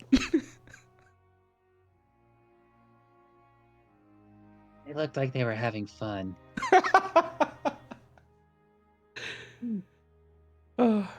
I I will say you have this item, but throughout the week, if you visit Owen each day, he just remains quiet and silent. Like this did take a lot of energy from him. Like I said, it seems like he's hibernating a little bit.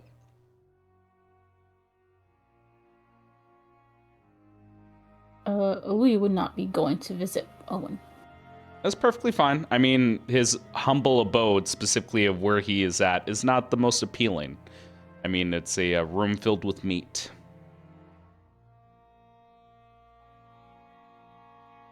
Well, people are into eating, pastrami.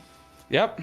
And I will say, Luya, there are multiple opportunities throughout the week to kill him if you want to take that opportunity, just laying it out there. It is fairly simple. I would not betray the party. Okay. Every party just wants to like really emphasize, like, okay, guys, I'm popping over to the tower real quick. Yeah. I'm only going to be gone for a few minutes. Like a few minutes. And I'm going to completely leave Owen undefended. No watchful eyes, because I'm fairly certain Mavet and Sears doing something else. You'll be completely alone, Aluya. Completely alone. Completely alone. Completely alone. He keeps saying it as he leaves. I don't get it. Peckins, you got a weird vocabulary today. Oh, that's really funny though. It's just like Peckins actually is the one that's just like echoing at random points while Eddie's gone. Completely alone. Completely alone. Completely alone. All right, yeah, you got the pendant. Let me hear highlights throughout the week. What are you guys doing to unwind and relax? And actually, I don't think I actually got a response. The cottage, the dungeon, where is everyone sleeping? Or even tents outside? What is sleep? Okay. Get some solid I will be answers busy. here. I'm just basically going to be making potions, creating magical items, stabs. I'm also going to be researching the man-made Calamity because that is crazy good. Yeah. And then I also study the Bag of Ash. Okay. Yeah, you got 3 things to go over quick. If you don't mind, do you remember the rules I stated for the staff, or do you need a quick reminder?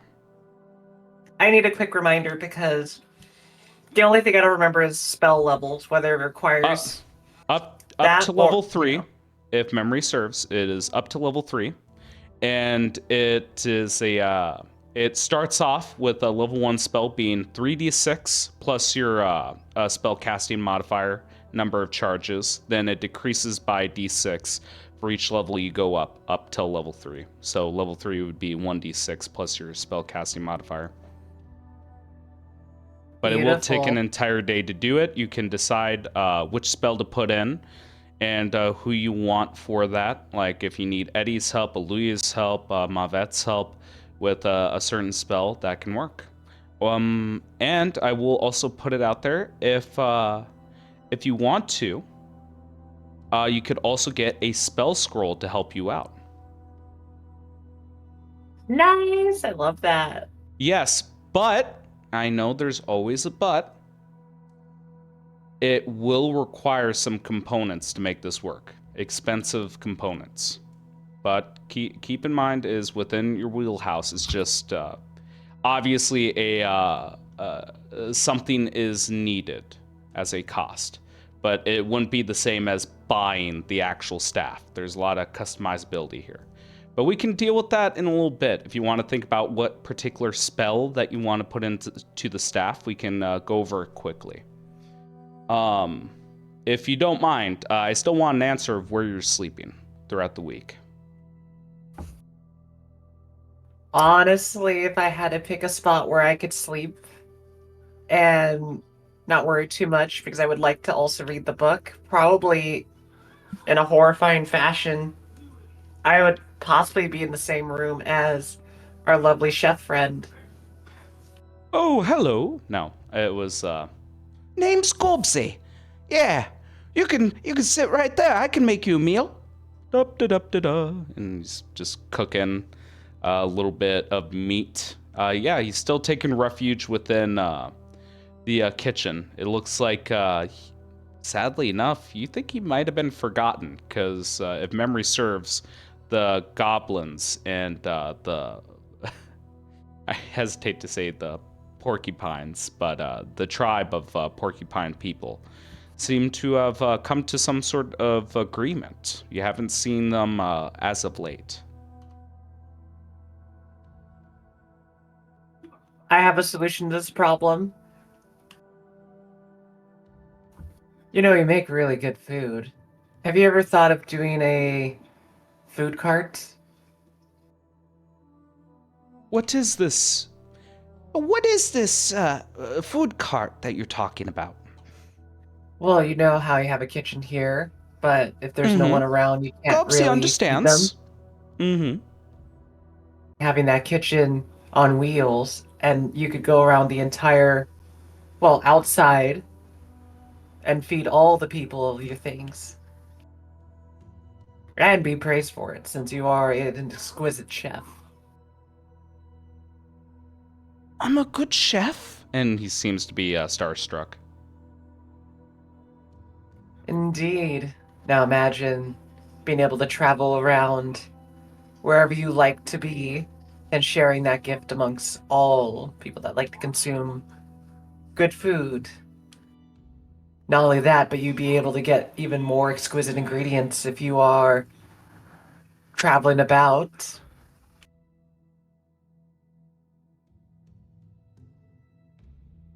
Seems starstruck.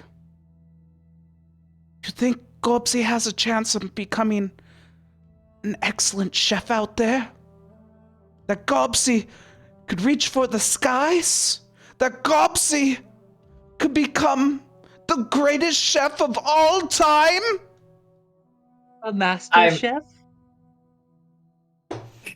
I mean, my honest opinion, yes, because somehow you made candles taste delicious in a beautiful way. How'd you make a sorbet candle? I don't understand. You just see tears going down his eyes, rolling over his cheeks. That's the nicest thing Gopsy has ever heard.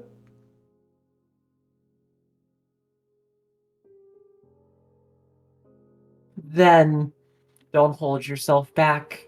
Travel around after, giving us your final meals, and then we'll point you to a direction where you might be able to feed all the people you wish. Gopsy nods. And just to make sure I'm not misunderstanding here, you're suggesting that he grabs a food cart and starts traveling around to essentially sell his food. By the way, what Gopsy looks like for anyone who it's been a while, but you'll see it pop up in a little bit.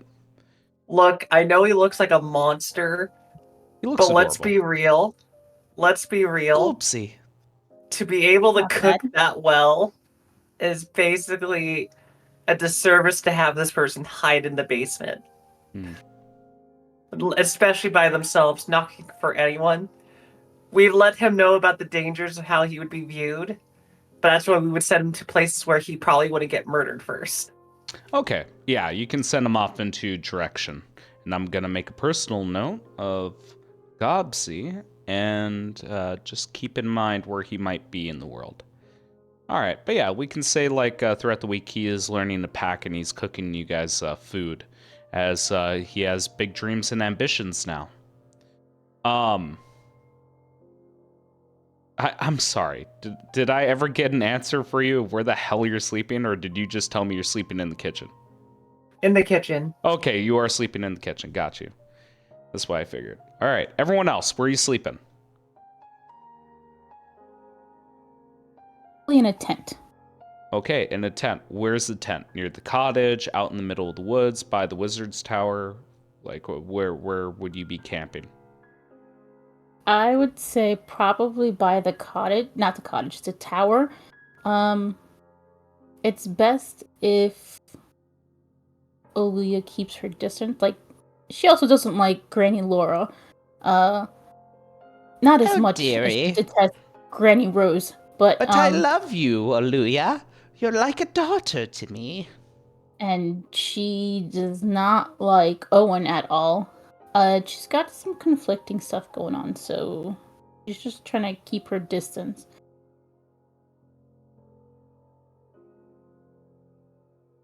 And it is. Okay. So that's what you're doing throughout the week, or is that just where you're sleeping? Like, what? Tell me the motions of Aluya throughout the week. And now, before you answer, I need to mention to Sierra. Sierra, I do want you to think of spells if you want to make a staff, or if you feel like this is something you want to consider post-session with the party, we can do that and talk about it the next session. I do want you to be aware as I'm talking to everyone. Sorry, Aluya. Go right ahead. She'll see if people need work, like help outside of the locations. If not, she's just gonna muddle over to herself. She's got little fits of rage, little outbursts that she's been having. She doesn't understand why, but maybe deep down she kind of does. She's gonna chalk it up to a new body. Yeah, that's what she's going with.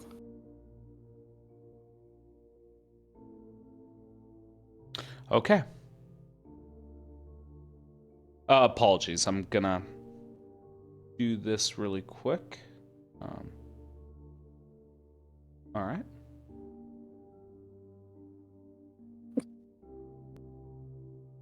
Okay. All right.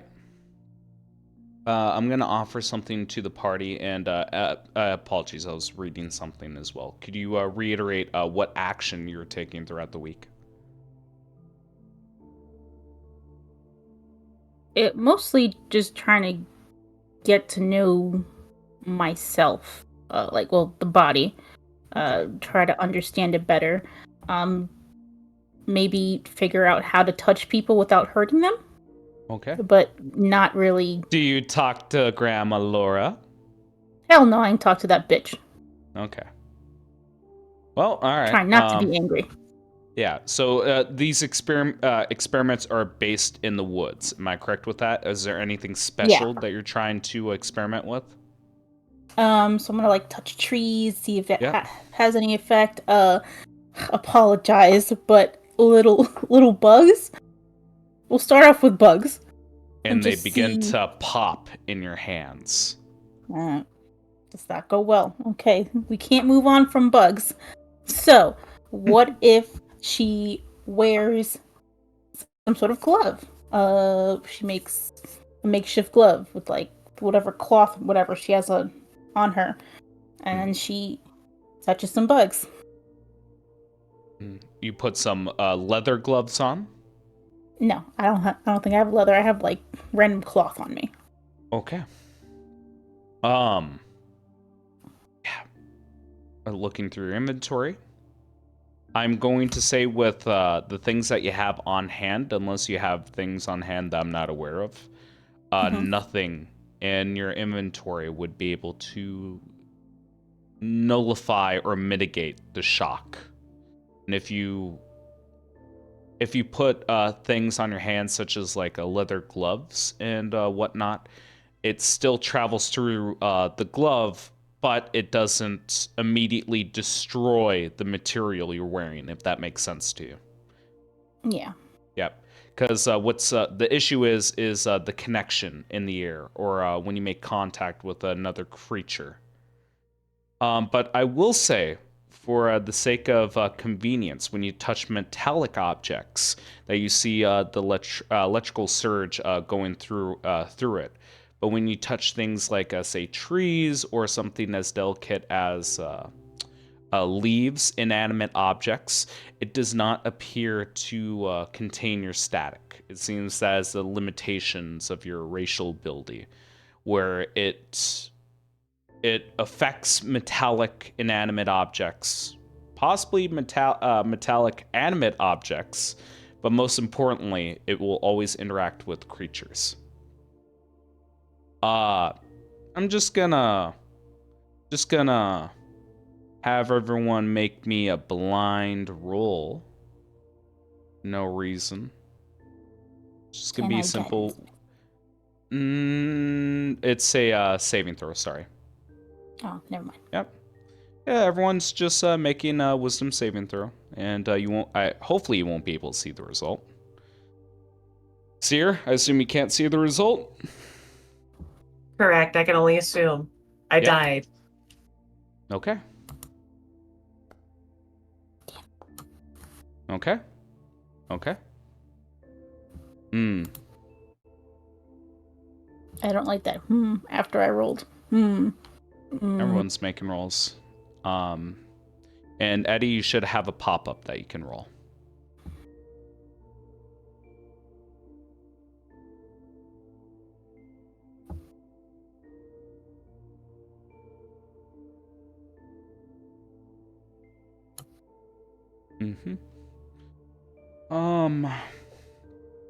All right.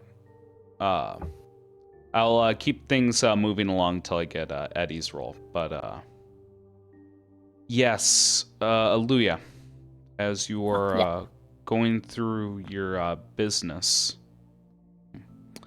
Eddie. Sorry, I need to quickly mention this at least because it might influence all of your weeks.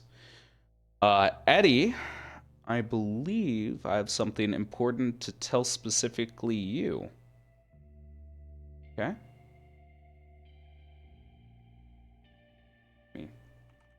Sorry, okay. I already know. You could admit it.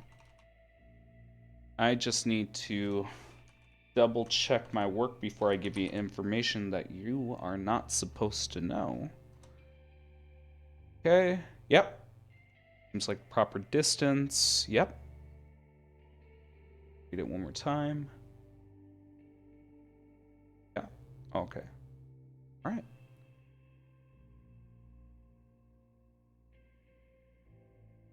Off in the distance, on his way back from the tower, see he just sees a lightning explosion. Eddie, you do see a luminous orb that follows your footsteps. And this happens on the second day of downtime. And if you were to interact with the other people, you will also see luminous orbs following them as well. And there is no purpose to hide the saving throws anymore, because what was important was whether or not Eddie succeeded or failed. Okay. Just curious, can you see the rolls?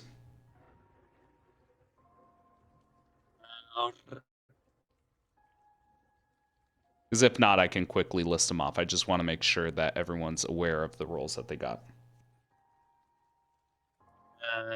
I can see a roll has been made, but the Yeah, result, that's even for yeah. like the one that I made, is Yeah, yep, hidden. okay. Yeah, I'll quickly list them off. Seer, you rolled a 7, it became a 0. Aluya, Ugh. you rolled a, sorry, I should say the total amount. Seer, you technically rolled a 6, it became a 7, which became 0. Aluya, you rolled an 11, which became 18, which became 8. Mavet, you rolled a 15, which became 23, which became 13. Eddie, you rolled a natural 1, which became 0. Well, which became 6, which became 0. Oh, we rolled poor. It you need a pretty good saving modifier and a damn good roll. Can't really say from a natural Yep. one. Yep. But yes, this is information that Eddie knows. It is whether or not he relays this information.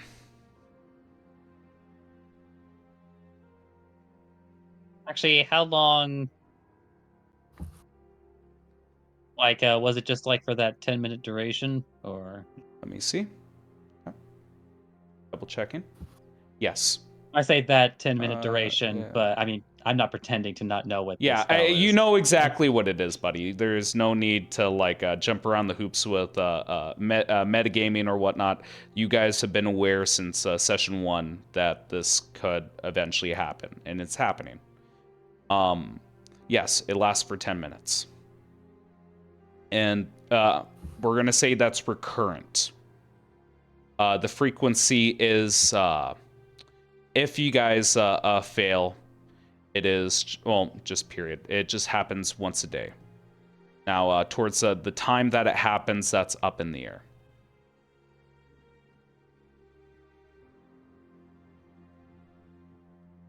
But yes. You know what? If this actually does happen once a day, at least specifically around Yep. Eddie, well, he is going to do two things. Yep. One, uh, specifically after he is no longer being watched, he would Yes. go to each member of Oh, the party you okay? uh, after knowing that they also aren't being watched. Yeah. So it's like, hey, by the way, it seems like someone's really interested in where we're at. They're scrying on us.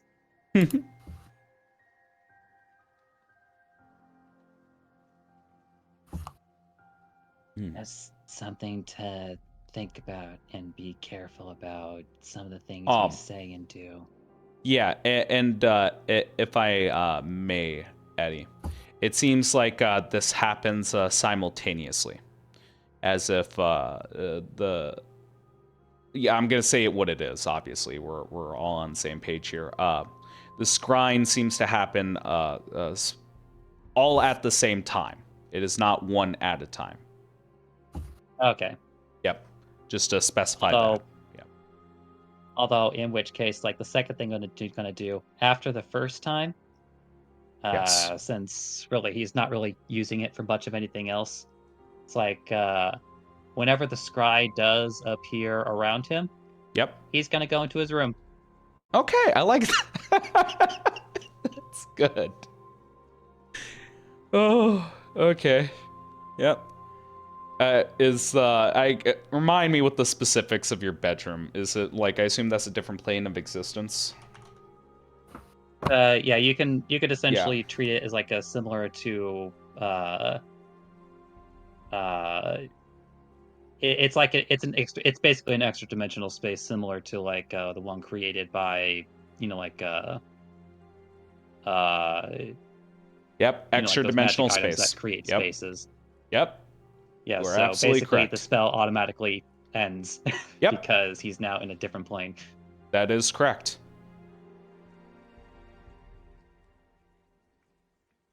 But yeah. This happens every day. Eddie, you have your way of defending against it. Moo, it sounds like you have an idea as well. Are you inviting everyone within that, or? Well, ultimately, and this is the thing, if they're scrying on me, let's be real. I'm not doing anything that would be, you know, something I would hide. It's very much boring. I am just enchanting, making potions, and all these things. Yeah.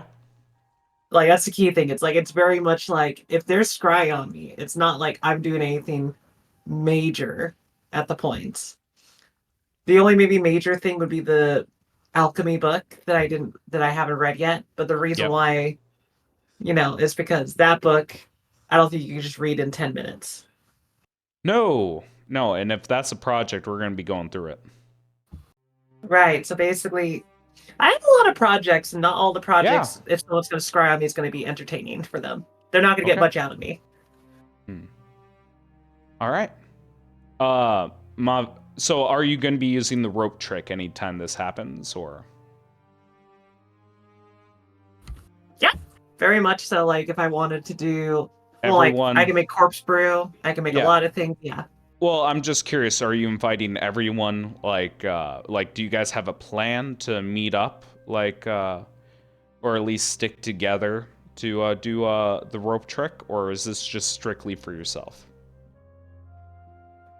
Oh, if we do rope trick, I would let the group know, because by myself, I'm not worried too much. But if the group's worried, rope trick would be great, because then we're all together. We just chill out and relax. Yeah, I was gonna say the only alarm that you have for when this occurs is essentially Eddie. Yeah. Basically, though, if people were interested in trying to get around the scry, then the system that Eddie would propose is that when he detects that he is being scried, Yep. he will specifically send a message to Seer, and then just go to his room. Okay. Yeah, that works. Mavet, what are you doing throughout the week? Where are you sleeping? Mavet would be just sleeping out in nature. He doesn't really need to sleep, so it's not like anything's going to surprise him. But his goal would be to basically study the fungi in the area, how they repopulate through their spores, so maybe he can learn some more about himself and how he too can become many. There you go.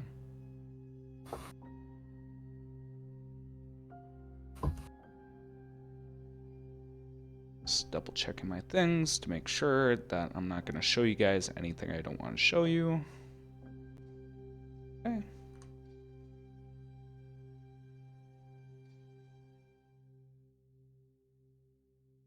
All right. Sierra, I know you have a bunch of projects here. Would you like to go over one by one quickly what you would like to do throughout the week? And just to make sure no one else is holding projects, it sounds like a Seer is doing the projects throughout the week through downtime. Correct. Lots of downtime. Mega, you were saying? I mean, at least for Eddie, since he's has a week to kill, because he doesn't really have too much else to do for the present.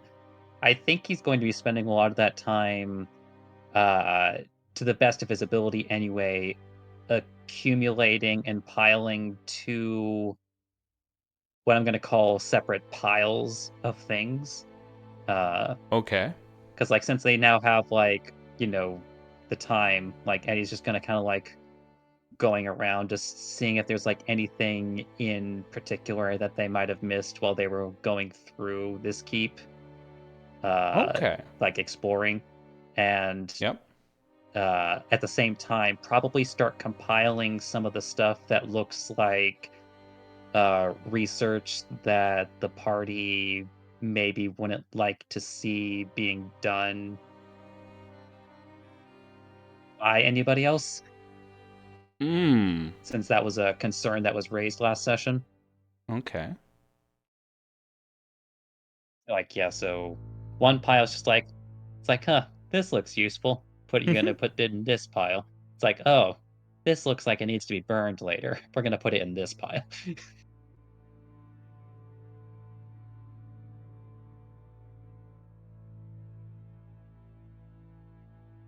Put this in a pile. All right. So that's because like he doesn't really have anything else to do throughout the week. So Yep. Because I know it's relatively new, if you do want to engage in crafting, we do have a simple crafting system that we can go through with. Like, I know you are into herbalism, but that's entirely up to your choice. It's not necessary. It is not required. It's just an option I want to give to you guys because I know I don't provide enough items or shopping trips to restore on consumable items. Again, if you guys do want to peruse what we got, it should be in the house rules. There's a link to a Google Docs. Is fairly simplistic crafting system that goes by a long rest. if there's any spare Yeah. time remaining, it's like Yeah. then maybe post session, like I'll Yeah. say if I do anything. Exactly. But like because Yep, I yep, don't yep. think I have time to read that right now. Yep. No, that's perfectly fine. Seer, if you quickly want to list off what you're doing. All right, step 1, make a lot of corpse brew. Okay. How are you doing that? Grabbing a shit ton of goblin corpses? Where are the bodies coming from? Well, the beautiful thing you gave me is the Tears of Ball, Yes. which speeds things very quickly. Yep. Sadly, I would have to use a lot of goblin bodies. That's really awful. Okay. So you're experimenting with the Tears of Ball with goblin bodies. Keep in mind, it has to be specific ones. Cannot be the Genasi's because Genasi's leave nothing behind. Oh, no worries. Yeah, There with are the plenty of dead fort. goblins.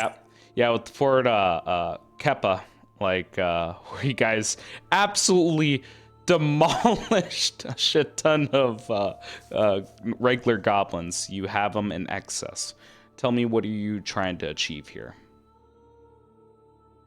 Well, one, I am going to make a lot of the potions of corpse brew to get more of different effects to see, since we have found a few. Okay. But weirdly enough, I also will use the corpse brew and test it with the ash I have. Okay. So I need to ask specifically what you're doing with Tears of Ball. Because, yes, it can expedite the process for making corpse brew, but you could also submerge it to, like, do a cheap form of resurrection. Right. That's the key thing. So, like, I let a lot of things sit in the bottles for a while, but then on the side, with the Tears of Ball, specifically with the ash, Yep. since we know it could make things come back alive, I put a little bit of the ash in to see what occurs when left in there, to see if there is any revival from it. So if Give it comes me... back in little chunks. Hang on. We're going to have to do an intelligence check here. Hang on. I'm down. Yep. I'm smart. Yep. Don't worry. God, if you didn't think cremating your corpse without your permission was bad enough, Aluya, we're gonna have to see what kind of Frankenstein experiments we're gonna fucking do here. All right, this is just By a the way, general intelligence I have check. your body in ash. Louis, I forgot to mention that. Don't worry about it. For science. For science. All right, make that roll.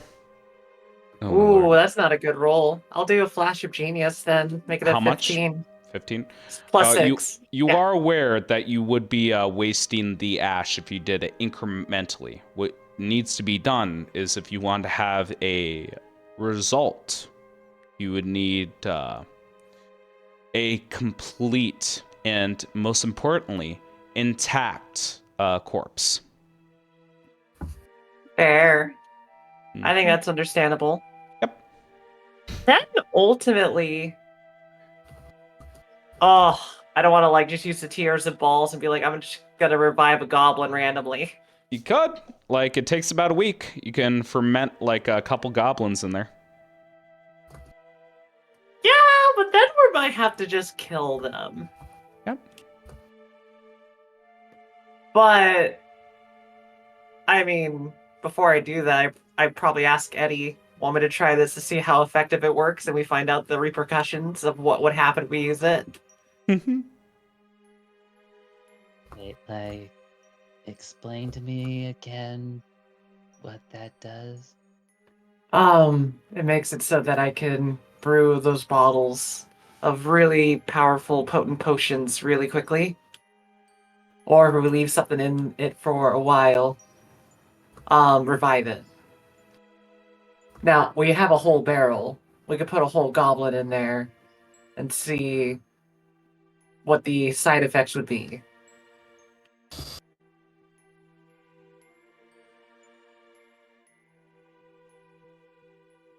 So, like, reviving a goblin and then killing them again?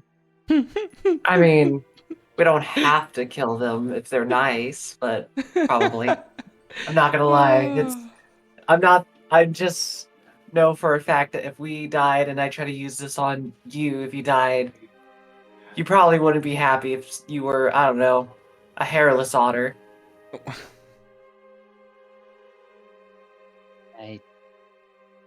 It does take a while to get this coat back, and it would never go back the same again. Correct. Hence why I indicate that. So we could try and see what happens. I'm just gonna. Go for the option where I get to keep all of my fur. I'm just gonna tell you, Moo. I'm going to give you about 15 minutes to go through all of your things. So the experiment is you're going to put a couple goblins in the barrel for a week and see what happens. Correct. You do so, and we'll discuss that at the very end. What do you do next? All right. Now, like I said, I'm making a bunch of corpse brews. I don't know how many I'll make. Yep. So I don't know how much a week's worth of, using balls, tears to make corpse brew really quickly would be. So Yep. What was the usual time that I gave you for the corpse brew? Because I believe I slashed it in half with the. It was either slashed it in half or made it daily with the tears of ball. What was the I original think time limit I gave you? I think you made it daily because basically with one, you Yep. gave me 3 different methods, and some of Yes. them could take 3 days, some of them could take half a day if you just keep using a spell into it, and one could take a week. Yes. Okay. Yeah, I believe the natural method took about a week if you just let it ferment naturally, and speeding it up to 3 days was with necrotic spells such as. I'm trying to recall off the top of my head what cantrips did necrotic. I believe chill touch is one. Correct. Yeah. Using spells or cantrips with necrotic energy would bring it down to 3 days, and I believe with the Tears of Ball, because you're using up a precious resource, it would make it ferment within a day. So I'm going to say with the brutal method you guys took with Fort Keppa and killing the goblins, that you would find 4 intact corpses that would be proper for corpse brew. And if you want to use the Tears of Ball, you could make 4 potions a day. Does that sound acceptable to you? I think that is acceptable. Okay, so would I be right in assuming that you're going to make 4 potions each day? Yep. Okay. So that would be around 41 potions, or 42. Yep, 42 potions, I believe, if I'm doing my math right here. For a week, so 4 a day. Yep, It's 4 a day. week is 7, so that would be 28 potions. Wait, hold on. Are we in a game with 7-day weeks? Oh, that's true. Do we have a 7-day week? We're doing a 7-day week. I know, I like, feel inclined to yeah. ask because I am in a game where they have it in Yeah. 8 days, so it's just like gotta ask those questions. Yeah, no, that is a good question. I don't fuck with the calendar. Like, I wouldn't even try to homebrew it. I'm fine with the 7-day week and having a normal ass calendar. 7 days in a week, and 4 potions a day. It should be 4 times 7, and that should be 42, correct? No, I'm sorry. I'm thinking 7 times 3 is 21, and I was doubling it. No, you are correct. It is 28. There you go. Yeah, I was trying to figure out where the fuck the hiccup in my math was going. Yeah, 28 potions.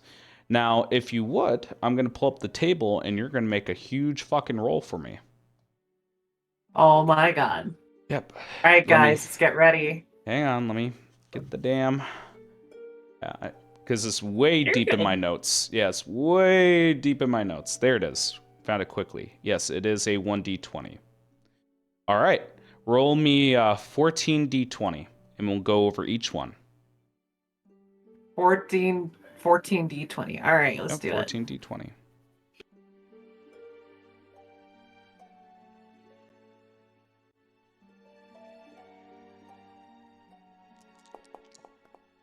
I know which some of them are, so we'll see.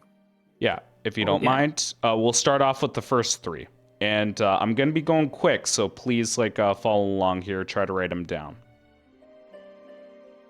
And at the end, we'll add them all to your inventory, because these are actual potions. So Cool, for let's do 12, you make 3... Well, hang on. Let me make sure we got all the 12s. 12, 12, 12. Yep. Okay. So you make 3 potions of invisibility as you roll 12 on the table. Next one would be 5. That's 1 potion. Yep. No repeats.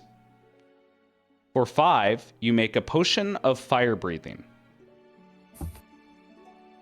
For 14, which you've made 1 potion of. Oh, 14, that's the become young. Yep. And you already have the age for that, for longevity. 13 is the next one you roll. Yep. Invulnerability. Yep. 13 is invulnerability. Next one is 3, which you made 1 of, which would be potion of climbing. Next one would be a natural 1, which is potion of animal friendship. Number 8 is potion of giant strength, and we're going to roll on the table to see how strong it is. Pull it up here. Just to double check, it's always random, or is it going to be the same strength all the time? Just making sure for my notes. It will be different. Be different strength each time.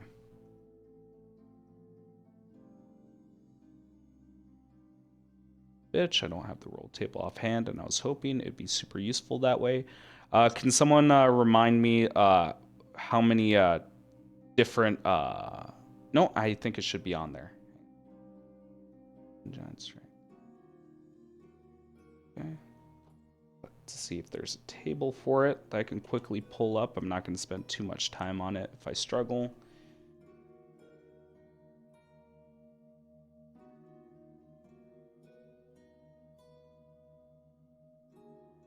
Yep, table below. There we go.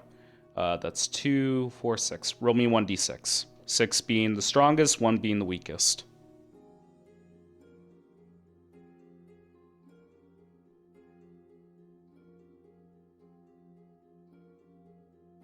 You got a potion of frost giant strength. Please write that down. And post-session, I'll add this all to your inventory. Nice. Yes, ma'am. All right. That was 8. Next one is 18. 18 is Potion of Speed. You basically gain haste. Next Nice. one is 9. 9 is That's the weird growth. one. Yep, Potion of Growth. Yep. Gain Enlarge. From then Enlarge Reduce for 1d4 hours. That's 8 again. I thought I already double checked. Yeah. 8. Yep, we're going to roll on the table again. Roll me 1d6 one more time.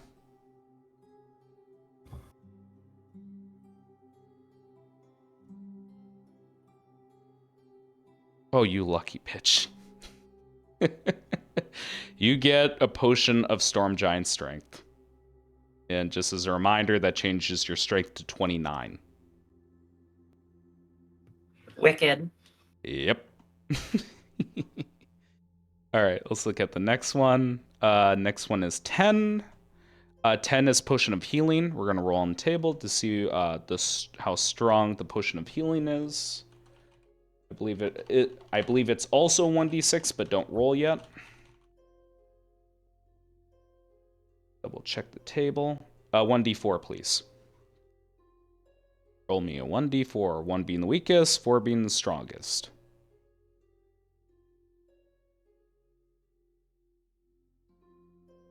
Okay. You get greater healing. That's 4d4 plus 4. What number was that again? For the Potion of Healing? Yep. That would be number 10. And you rolled a 2 on the 1d4 for the roll table. All right. And the last one, 16. 16 is the Potion of Poison. There's no roll table for this. You just concoct a poison that does 3d6 damage with DC 13.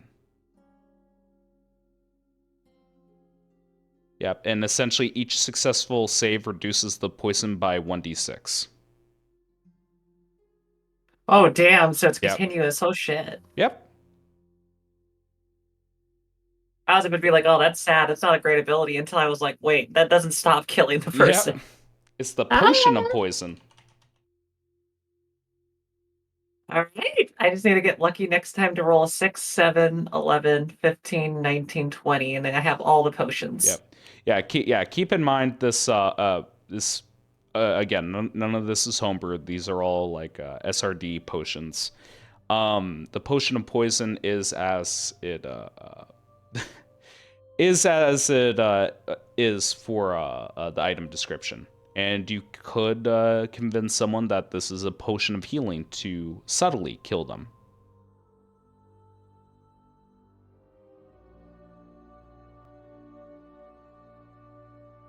Because keep in mind, this is ingestion. You can't coat this. So if you trick someone into drinking it, some good things could happen. Well, good for you, bad for them. All right. All right. Experiment number 3. Olio, drink this. We need to see if we make another Genasi. But anyway, cool. You got 3 more minutes. What else would you like to do? We're gonna make the staff. I picked the spell because ultimately it is very much a. I would make it offensive, but I feel like the alter self is now necessary for a lot of things. Just because, hey. Just so you're aware, the cost of enchanting a staff is 50 for a first level spell, 150 for a second level spell, and 250 for a third level spell. And that is not. And keep in mind, that is not considering additional components. That is just the act of enchanting. When it comes to the staff, you already have a staff in hand, so you don't have to worry about that component. But that also does become a variable with this enchanting and adds to the cost. But so far, you got a freebie, essentially. So if you said alter self? Yeah, because I was sitting there like, hey, I could get an offensive, spell thing, but role play wise, that would make it so that, well, Aluya and I, if we need to like get through things, like we had to go through a city and stuff like that, we don't have to like worry about being murdered. Yeah. It's a good short burst thing. And lastly, when we use it, we won't be using it for combat. We'll be mainly using it to just survive the day, you know? All right. I want you to take off 150 gold from your character sheet or from the party if you do not have the gold for it. And I want you to also write down 2d6 plus your modifier, which should be +5, right? Is it +5 or +6 nowadays? +6 now. Okay. It would be a 2d6 +6 charges for Alter Self. And you're going to be burning through that shit like no one else's business. Does the staff recharge or no? It recharges on the dawn of the following day. And Beautiful. it recharges as many charges as the dice I gave you. So it will always recharge a minimum of 7 charges. Cool. That's not Yeah. bad. 2d6 plus 6 means that's, if we do the max amount of charges, 18 hours, 9 hours for each of us. If we needed Yeah. to, we're good. It will start off with 18 hours worth of Alter Self on there. Yeah, if you Have a last guys charge condition. repeat that one more time, please. Does it have a last charge condition? I was going. That's why I was just double checking just to see if that was common among staffs or just ones. And yes, it does on a 1.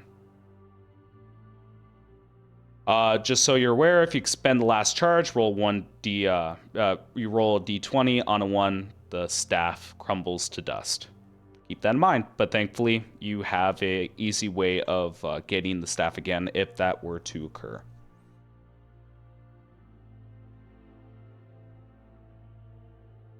But split between you girls, you have 9 hours each. There we go. Yeah, Mhm. no, I feel like it's a lot better to have a staff like that. Yep. Did you take off 150 gold pieces from your character sheet? I did. It took all my gold. Good. I'm It's a very good buy. sad now. Yeah, it's a good buy. Post session, I'm going to be doing a lot, but I'll make sure that we reflect what we had in the session. Anything else during the weeks here? Because, you know what? I feel like that's enough activities. That's 3 separate activities that would be keeping you busy all week. Right, because the last one is just reading the book, but that one Yeah. we don't have to go over right now. Yeah, we can handle that during long rests, if you don't mind, because these activities that you're doing does take a decent chunk of your time. Yep, I'm fine with that. Yep. All right.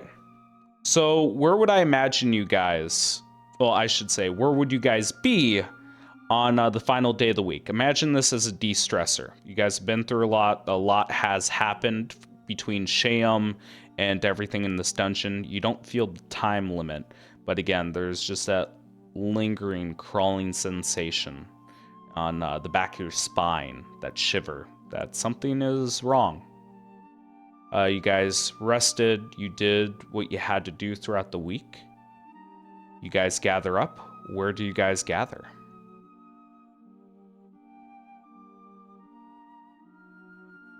I mean, I guess everybody could gather around like Eddie's piles. Okay. I'm curious about the piles. Where would these piles be at? Remind me again. Like, I don't think it would actually like fit in that room.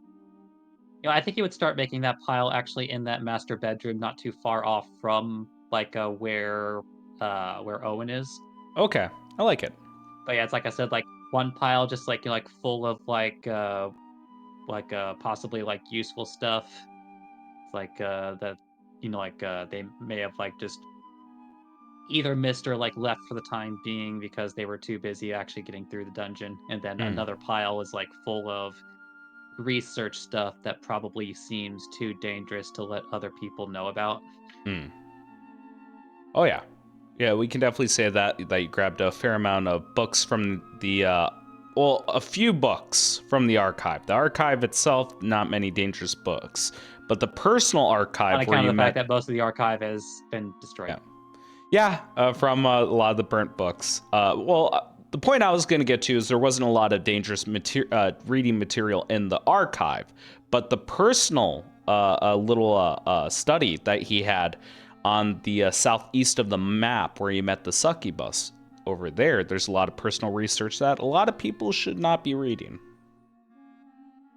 Because again, it revolves around a lot of questionable and unethical experiments.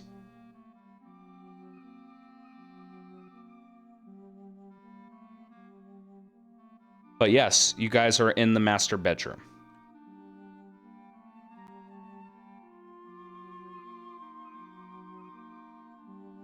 Right, it took like a week, but I'm pretty sure I got all of it. Even if I wanted to look through these, I don't think it'd be wise.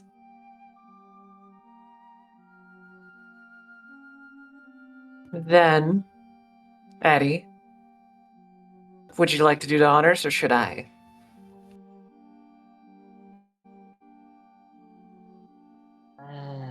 I think like you'd probably be more satisfied by it.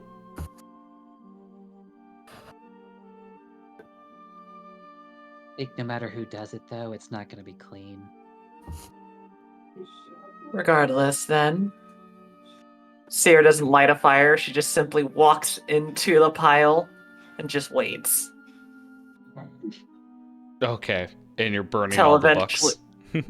basically, it's just gonna light around her on fire. Part of me really wanted Seer to like do like a little smoke angel.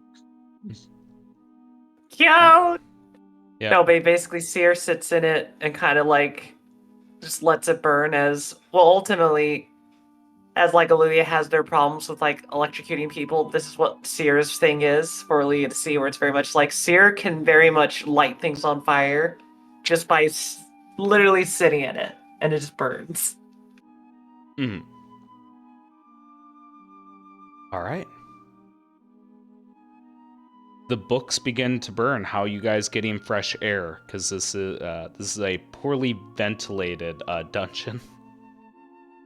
Not to say there's no air, fresh air coming in. I'm just saying you're creating a a fire in a enclosed room. I would presume that the doors are to open during assist. this. Yep. To assist, Eddie would actually be able to like once it starts getting a bit too smoky for well everybody else anyway. He's going to basically it's very interesting how you designed that hallway, by the way. It's Yep. like because it's actually like very pretty much perfect for creating a what I'm going to call a makeshift like a chimney situation. Okay. Uh, Yep. well, essentially, all Eddie really has to do is like just stand out in the hallway and put a gust of wind, like blasting it across the hallway, across the doorways, Yep. and due to the pressure differential, the smoke will just file out like into the hallway and out to the main room. Yep. Well, not the main room, but like because like there's a room off to the side as well. Yeah. Yeah, that's enough. And again, looking around, this dungeon is sophisticated. There is like ventilation shafts going from the hallway in the master bedroom inside of the antechamber to the east. It's just, again, you were aware that a single ventilation was not enough for the fire you guys are created, but spreading it out, you guys can breathe. It is no issue. The books are burned. Heresy is striked off the map. Whatever Owen has learned, that is for him and him alone to know. There's only one more book, as there is a... it feels heavy within your pockets here. Or I should say your bag. I will burn it after I You read will? it. Okay. Or it is connected to how he created an artificial Yes. calamity. Mm-hmm. Yep, there is research within there. It truly does fit the name. It is the Shadows of Alchemy. You guys are gathered in this room. You guys do a classic book burning, because that's always good. What do you guys do?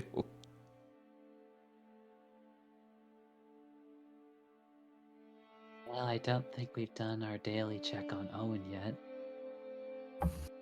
Strangely quiet, isn't he? The days. All right. I will say, even if you check onto him, he is still hibernating. If you guys want to do a check, I can provide you guys a check here. It will be, I'm going to say, your choice of either Arcana or Investigation. And I'm going to say with Investigation, I believe Investigation is a intelligence skill, correct? Or was it Wisdom? Both of them are. Yeah, both of them are? Okay. Intelligence. Yeah, I'm going to say Arcana can be paired with Intelligence. Investigation in this matter will actually be paired with Wisdom, if you so desire. And I'll offer everyone the roll. Keep in mind, if this is a group check, keep in mind we're going to go with, the half and over kind of roll. But if one or two people want to do it, we can provide advantage to one person, or two people can roll it. It's really up to what you guys want to do here. Oh, sorry, do not roll that. Close out of that, and let me give you guys a new roll. I'm trying to make it a habit of giving you guys options with the roll. Okay, Mavet's not going to go along with it. What about Aluya? Are you investigating? Are you doing an Arcana check here? No. Eddie and Seer, are you both making the check? Is one providing advantage to the other? I think this would be a situation where it might be better for Eddie to offer Seer advantage. Yep, advantage and guidance. Sounds good. Okay. Again, no, I'm having problems with my character sheet, so let me do one quick test. Go ahead and roll for my character to roll, I would say, investigation. Okay. Are you sure? Because that's going to be wisdom instead of intelligence. No, definitely Arcana then. Definitely Okay. Arcana. I'll make the roll for you. It will be at advantage with a 1d4.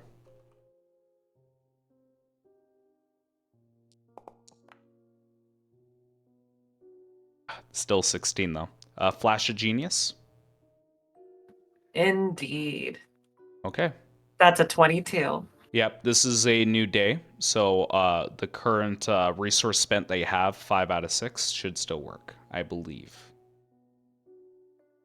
All right. Should be 4 out of 6, but yeah. 4 out of 6. Why would it be 4 out of 6? Out of curiosity. I burned it one time for helping out Mavet. Yeah, I'm just saying that was this is throughout a week. Imagine this is the dawn of a new day. Yes. Okay, cool. So you have 1 spent, just 1. And how much was the total if you rolled a 16?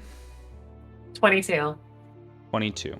All right. So from what you understand is Owen will need about a month. And because, again, I am no expert on the human brain, I'm going to say Seer is smarter than me in this aspect. I will tell you that you are aware of a phenomenon when a brain essentially loses its electrical current, basically short circuits, or is deprived of that for so long that as a defense mechanism, he went into a form of hibernation, and you theorize it will take about a month before Owen is back to his normal self. So right now you have free reign, but he is unguarded and alone. Well, if we're hoping to talk with him, he's not going to be back for a while. He will be indisposed of for at least a month. So if it's been a week, maybe 3 more weeks. But he's gone basically right now.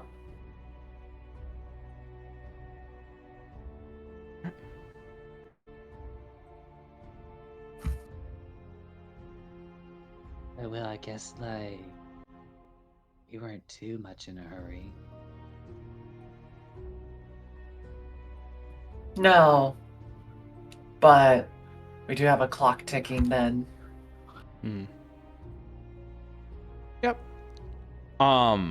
I will say, if there's nothing else to be handled or said, I will introduce Peckins here, unless anything else needs to be said or done. Louis just thinking, just one touch. That's it. One touch. Hey, we made an agreement, remember? It was in my head. This is Eddie in your head. He's in a lot of people's heads. You've been Ask doing a her, put lot him of in check. drugs. Yeah, you've been doing a lot of drugs, Aluya. Well, I have a few things, though. Also, hands Aluya's staff. Hold that for a bit. This. Hold it. Yes, you do. Alright. That'll make it so that if you feel like you want to give people hugs, you can at least change it so you can give people hugs. Let me double check alt yourself really quick. I'm pretty sure there's no statistical difference. But yeah, I'm fairly certain you could change the racial aspect. Correct. Check It's that. it's temporary. Yep. That's what makes it work. It's Man. you change the racial thing. Can't. Yep. Six shape stays the same. It's basically a changeling's shape change in spell form. Yep. Yeah, we'll go the extra mile. If you want to hug, touch people while under alter self, yeah, it won't take effect. The racial ability won't take effect. That also applies to combat as well, so keep that in mind. You're losing D12 of damage.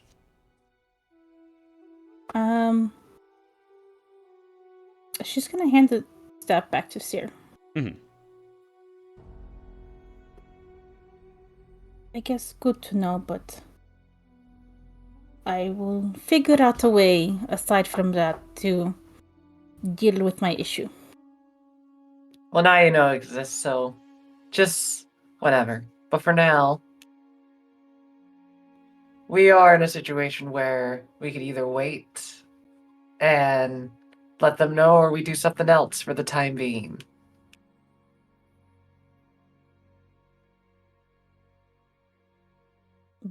Like what? Leave a note, pin it to his giant brain. I think I'll that would do it. hurt their brain, and I don't think they have eyes to read. I'm also going to assume while you guys are gone that you're going to be nice enough to at least like close the door or the entry point to the brain. I don't feel like I need to ask that, but I want to ask that just to be absolutely sure if there's any animosity or any like luck in the wind for this.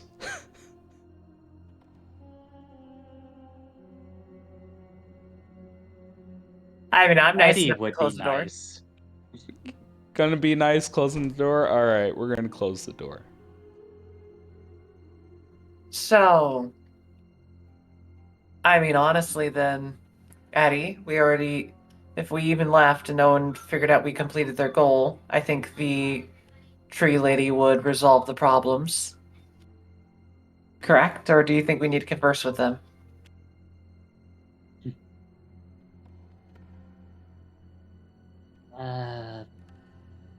I think just to be safe, we should maybe at least let, I guess we'll call them old Mavet, know to serve as a middleman for once we're gone, so that he can make sure things go as we asked. Sounds fair. Then honestly, we only were here to help Louis out. And looks to Louis. Technically, we accomplished that goal. Did I We also touch kind my of head? got. Well, we also got tangled up in, like the situation with, Seal and all of that, especially since an actual person was attached to it. But a simple month longer. Or 3 weeks longer. Then the only thing we might need to converse over is with a friend. Looks over to see Peckins. Mm-hmm. And if Actually, I guess I probably would have had to leave the items necessary for breaking the seal behind, I think. sideswipe to the otter, coming up to the door to Grandma's house, knocking, handing over the items, swipe back. Oh, that was very convenient. It's handled, you're good. Okay, just making sure that happened, Yep, because it'd be it like happened. really awkward. It is like Indeed. sitcom level of sideswipe that it happened. It was a Family Guy flashback. And remember the time where I dropped off these items at a hag's house?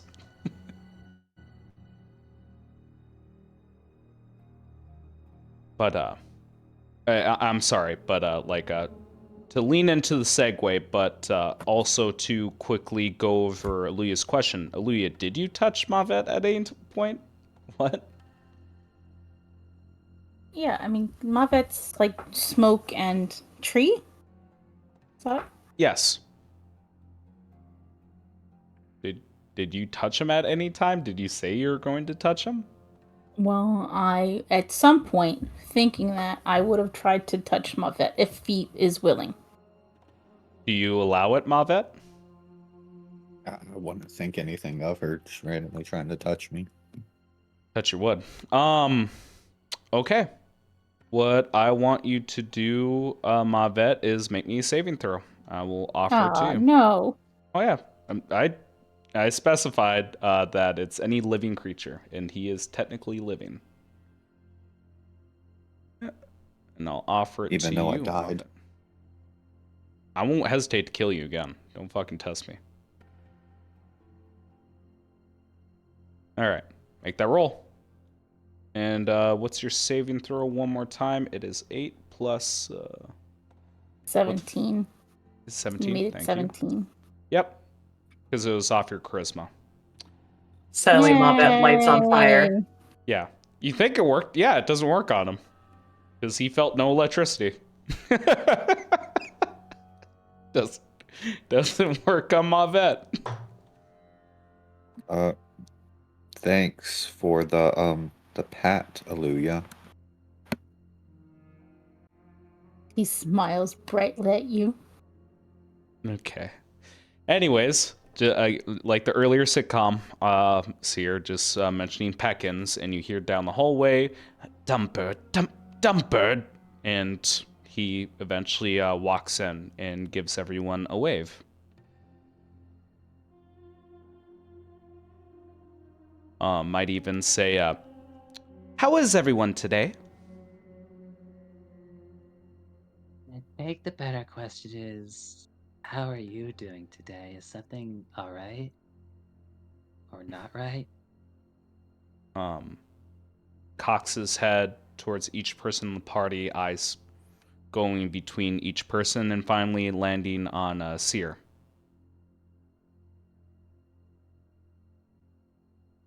Think he might actually say something along the lines of,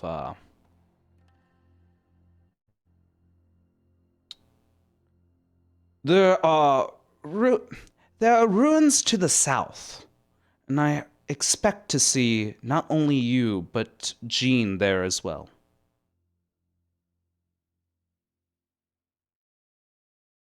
Interesting. That does confirm that he's still been around. Yep. Flashback to Pekin saying the same thing 5 feet away from his current space to Seer. No, I know. But Yeah, I basically, know. it's like, It's just very convenient that happened in this room again. then, my question for you. Are you going to reside here, or are you wishing to join us?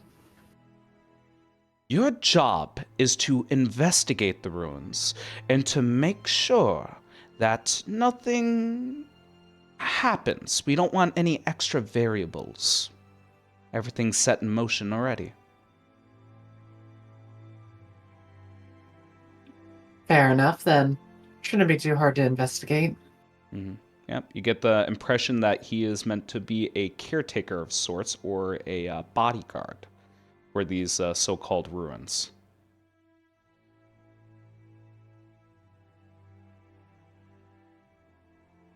You might miss your chef. I did give them a crazy idea.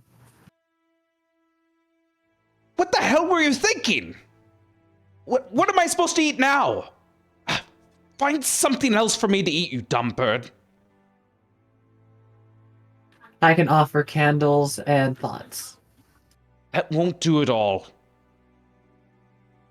We also have the porcupines that could be very happy that we resolved their problems and they could bring you food. What the hells are you going on about, you nitwit? Your heart will melt when you see them. Don't worry. Oh, I'm sure. With that said, though, we can Hey guys, investigate. if we had another staff, Seer could have made a staff of create food and water. I know, right? I don't have enough gold, though, so... Counterspell was also on the table. That aside, what ifs aside, because we are running on time, Peckins would motion you guys to the door. It is your choice whether you want to follow him or go on to your own path.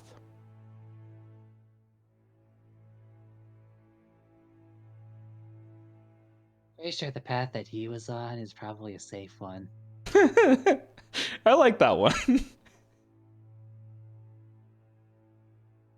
Any arguments?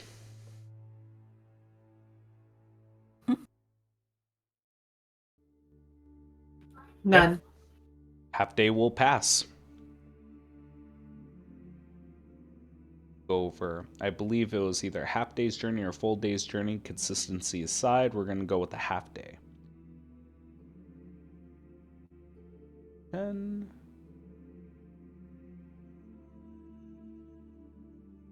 You guys get there around midnight. All right. And I will show you all. One moment, por favor.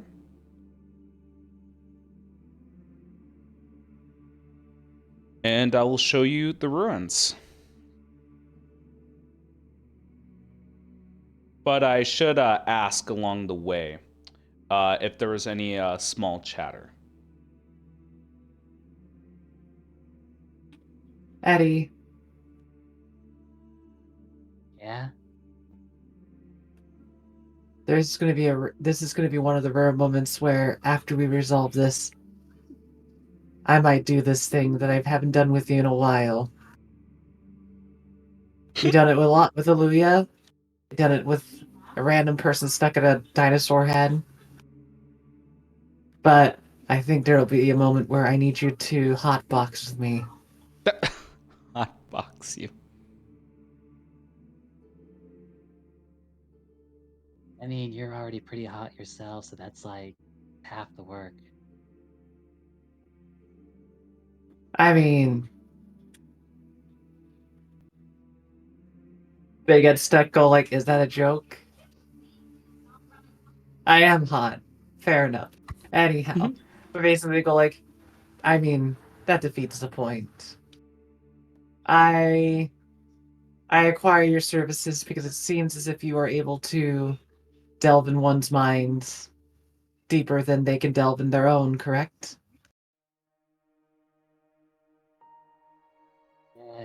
Yeah. So long as they smoke enough.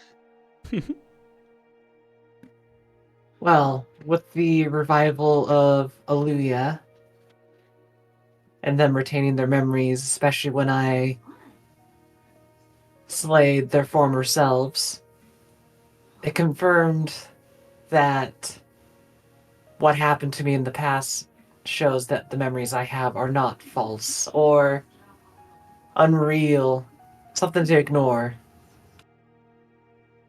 Simply recycled. Why I ask is because very often I always have the same dreams. I assume they are the past memories since they're very consistent. So if you were able to jump into that point, maybe you could figure things out, such as who am I talking to? What do I look like? Why does everything smell like quinoa every time I'm in that dream?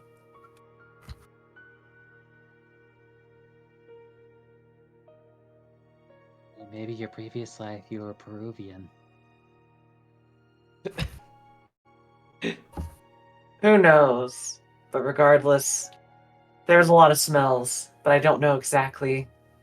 And sadly, for the many years I've been alive, no progress. So, it would help me greatly if you could spelunk in my mind. Yep. I mean, hey, we're buds, right? Indeed. It would also explain things how I feel now that I remember how I view things or view people. And as the tail end of that conversation, you guys eventually reach these ruins. And it's weird.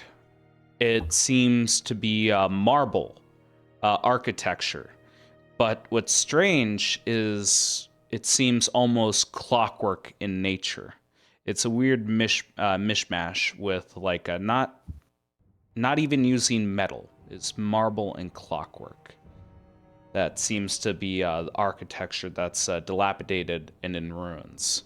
As you approach on this road here, you do see a couple of familiar things.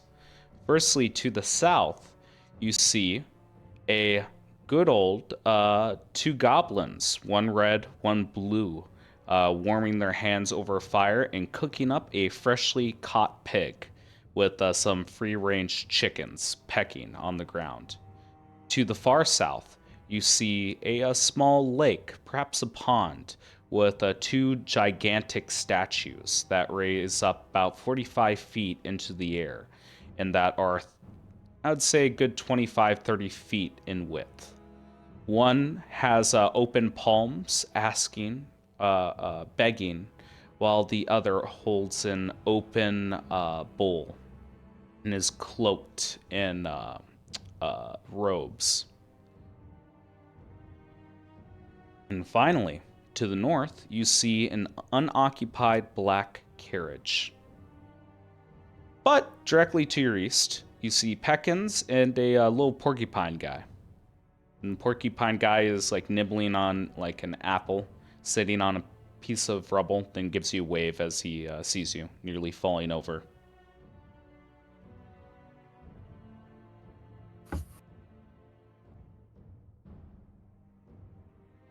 Oh, hey, look, a carriage.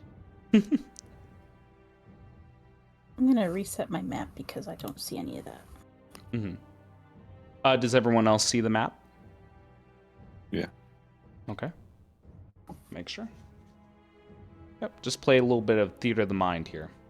What do you guys do as you enter in on these ruins?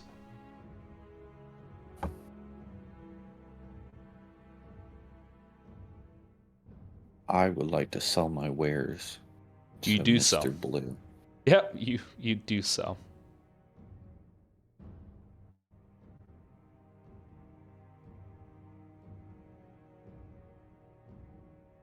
Yep. Keep in mind, it like although I could reflect it by making the scene darker, I'm not going to. It is 2 o'clock in the morning, approaching 3.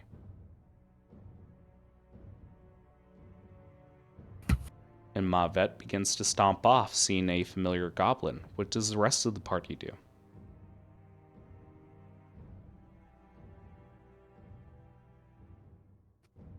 So, I'll go ahead. No, I'm just looking at my inventory. You're good. Mm-hmm. I have many things in my wares, but I'll wait to see what they have. But you I first. mean, I collected some stuff at the keep. I don't actually know if it was worth anything. I'm gonna say with the leftover goods, for resale value, you can get add 126 gold pieces. I assume you're bringing a I know cart. exactly how much it was valued. Yeah. I want to imagine Eddie or somebody pulling a cart. Actually, Yes. no, it wouldn't have been a cart because he would have just put it in his room. Yep. And it explodes out along with some dirty underwear. Do I initiate trade again? Don't worry about initiating trade at this moment. I mean, I do need to have more bottles. Way more wait. bottles. Yes. The merchants are here. They can resupply your goods, but again, we are on a little bit of a time limit. Just imagine any of the trading or store options will be handled before what happens next. I just need to ask you guys. And I get you. Yep. But, what is everyone but in doing? which case, though, Eddie would, well, I'm gonna go say hi to the weird guy. As he's going to like go walk in Jean's direction. Okay. You do not see Jean anywhere. I'm sorry, I thought you said we did see them. My bad. No, there is no Jean in sight. In which case, he's gonna go over to the carriage because they were told about a carriage a while back ago. Yep. Yes, you were. And as you approach the carriage, please do move your token. Just drag it over there and I'll move the scene. Okay. It's a nice little black carriage to the north of the ruins. Yep. Might as well. Mm-hmm. Go ahead. And you see a wooden coffin on the ground, and the horses are neighing. They seem actually, as you approach them, the hair seems unusually black and unusually white for their tail and mane. And they seem to be lacking in muscle, almost like mummified. But they just sit idly by, not really moving too much. What do you do? Did someone leave a body? I'm gonna offer you a check here. And only Eddie, you may make, and I'm gonna offer you this roll, you may make a perception check.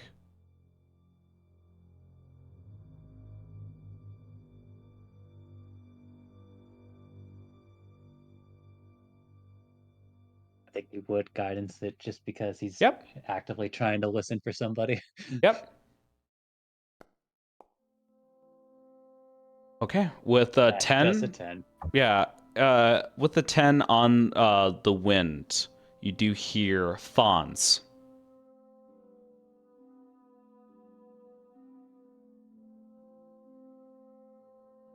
Oh, the Vons is here. Maybe Yeah. he knows.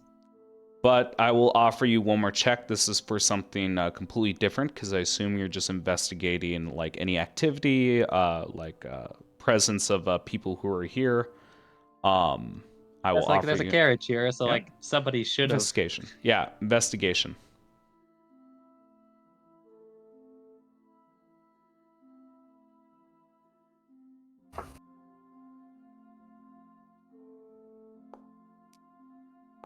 Oh yeah, yeah. You hear rummaging in the back, and like as you begin to investigate like the overall carriage, you do see 3 sets of footsteps. 2 that apparently went into the ruins. The one to the east on the top right here. I'll ping everyone to see it. There we go. Yeah, to the east. And towards the one set of footsteps, it went to the back of the carriage, and you just hear a little bit of mumbling just going, now, where did it go? Where did it go? Ah, here it is. Okay, I hope she's not angry with me. And rumbling. As Eddie wanders to the back of the carriage, like, hello? Am I interrupting something? You see a person wearing a black cloak as he goes, "Ah! Oh, don't scare me like that." Oh, and you see him just covering his face with the hood. You're not supposed to be here.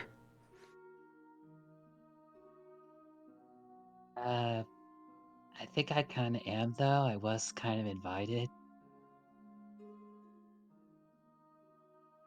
You were?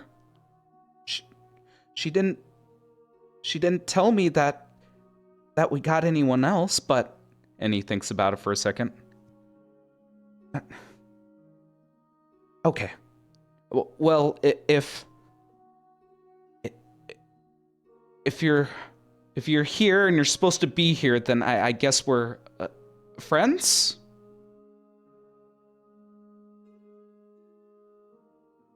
Yeah, we could totes be friends. Oh, also, you dropped something. As he just kind of like points down to the coffin. Oh, please don't touch that. It's super dangerous. I'm gonna get in trouble and hurt if I let you touch it. Please don't touch it. Will it explode? Thinks about it. I'm not sure.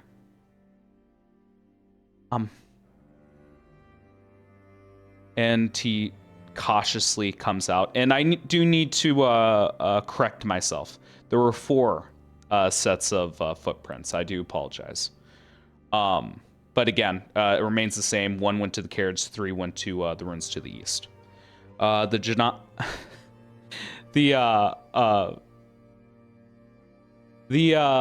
cloaked figure comes out, and you do see, like, through his robes, a blue type of skin. And looking at him, seems very, very short.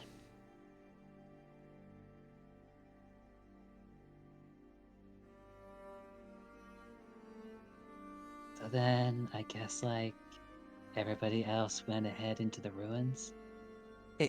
Yes, they told me to make sure nothing happened to the carriage.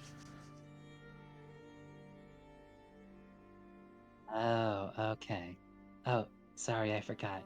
My name's Eddie. And this is Eddie.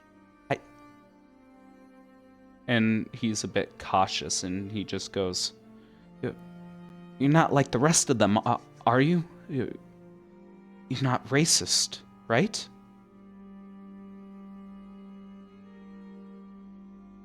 I mean, actually, the last few weeks, I faced a lot of racism recently. You know, It, weird R. it's very hard. You see that there's a lot of weight behind the words. And he ungloves his hand, and you see water-like skin as he holds it out and says, I'm Oridon Springblade. It's a pleasure to make your acquaintance." Yeah. Nice to meet you, Ardon. And he like takes him by the hand. Yeah, and he squeezes. You're very soft and furry. I've been told.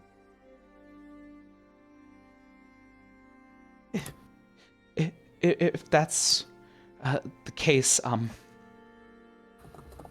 if you don't mind, Eddie, I have a lot of work to get done. Can I just have some time alone to get my things figured out? I have to start unpacking.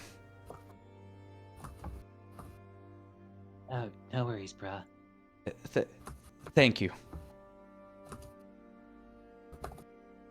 Yep. And you see him going after crates. And once you see one of the crates comes out, makes contact with the coffin, and you see the coffin begin to move.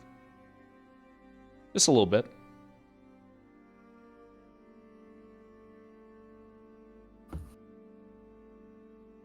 That's weird.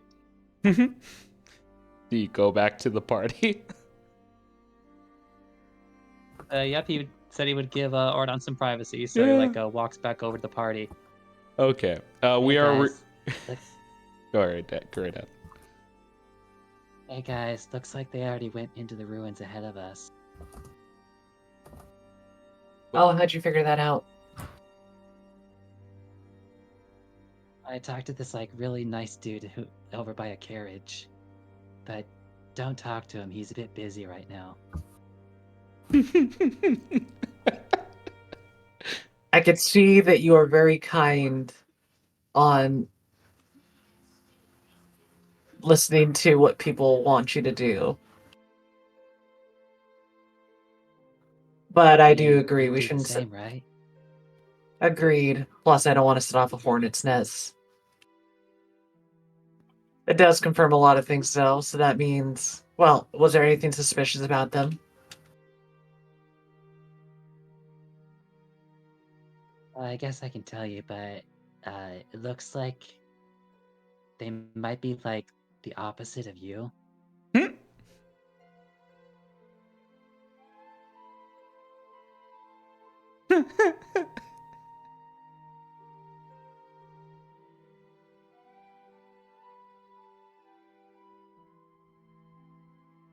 Response?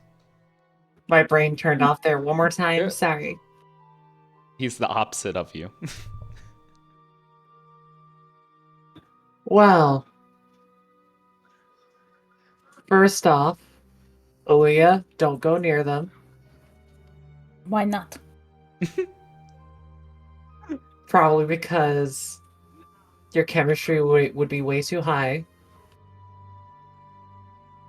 Secondly, well, that just makes a bigger sign that they are involved with things that we should be afraid of. Oh, also, if you see a coffin, don't touch it.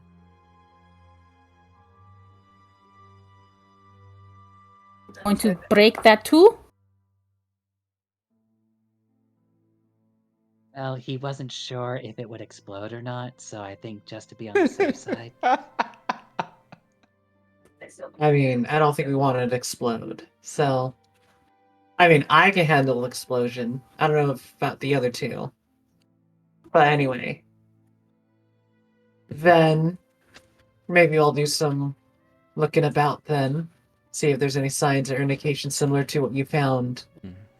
Seems nice enough that he's willing to chat with you, which means not all of them are vicious. Okay. Yeah, he was just seemed more nervous and a bit squirrely. I mean, when you are working with a group of people that look like yourself, and then you probably encounter someone that doesn't know who you are, you probably think that if they saw your face, you probably rip their head off. Even if you are an otter. Well, if he were a bit taller, I would have called him a tall glass of water. Hey, that's a good one. That's a good callback too. Regardless, though, I'll look about. If I see this person, I won't approach, but I'll look about on their things. And then I'll see if they left any traces, because he's not alone then. So let's go over a couple 3 things. sets of footprints over to the ruins. Yeah. If you guys follow the investigation with the set of footprints, they stop within the middle of a room and go nowhere. Looking around, there is no sub-basements, there's no dungeons. It is as you see it on the map at the moment.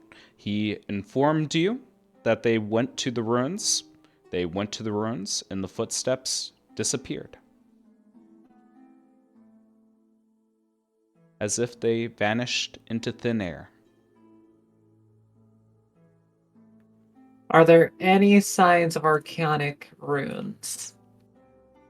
Yes, but not in that ruin that the footsteps go to. There are arcane ruins, and they are to the southern. They are to the southern ruins, and you see a whole bunch of chairs, possibly thrones. And there's a big boy there. Yeah, let's talk about this for a second. I'll move myself there. No, I got you. Now you can move yourself. Yay.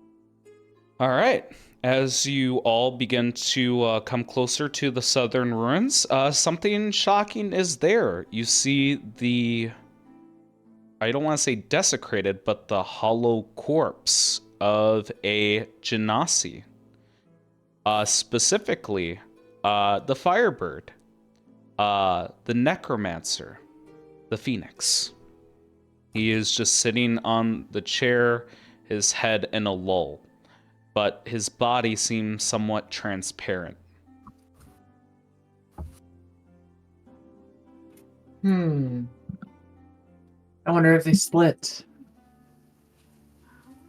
Let me approach this, Eddie. Yeah. As you begin to investigate the ruins, you do see a map of the world, and you see moving sigils onto this map. It is carved within the marble, and you see clockwork behind it. And what you see is a couple things here. Let me make sure that I am doing it proper justice. Hold on one second. Okay. You see one ruin in Adontis, and it is flickering a fire red. You know this to be the closest to you guys. And if I haven't said it already, I'm gonna reiterate it because it's been a while since you guys did some land travel. It is super fucking hot. It's 125 degrees, and occasionally you have ash snowing from the sky.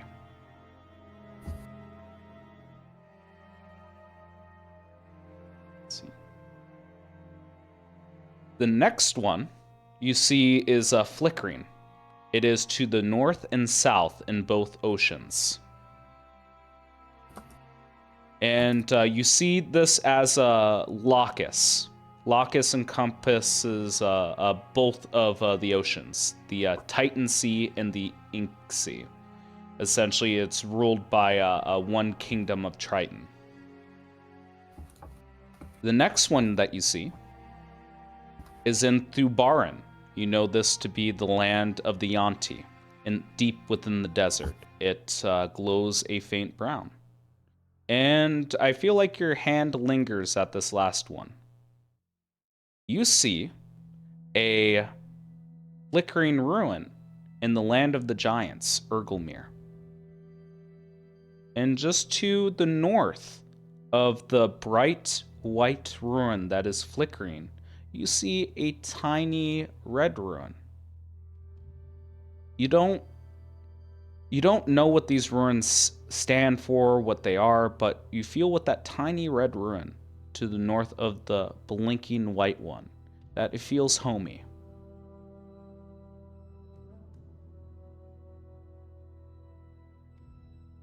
But yeah, that's an overview of this just carved out world map with these flickering ruins.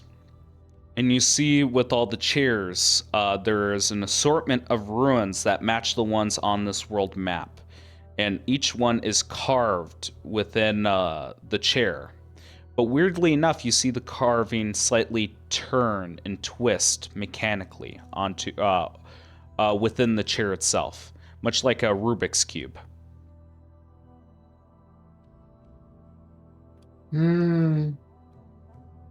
Well, Eddie, I think we figured out why their feet disappeared.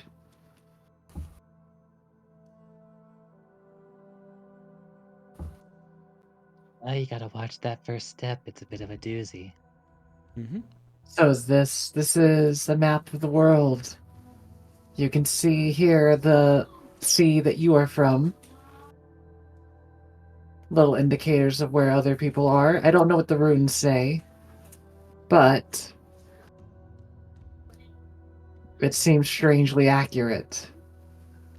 Looking upon the floor, you see a strange arcane circle of sorts, or squares, better put, as you see these three thrones on each side of you, 7 in total.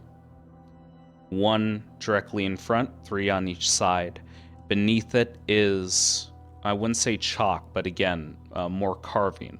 And it makes you feel... It makes your eyebrow raise, as this seems reminiscent of what you found at Owen's dungeon. The magic circle.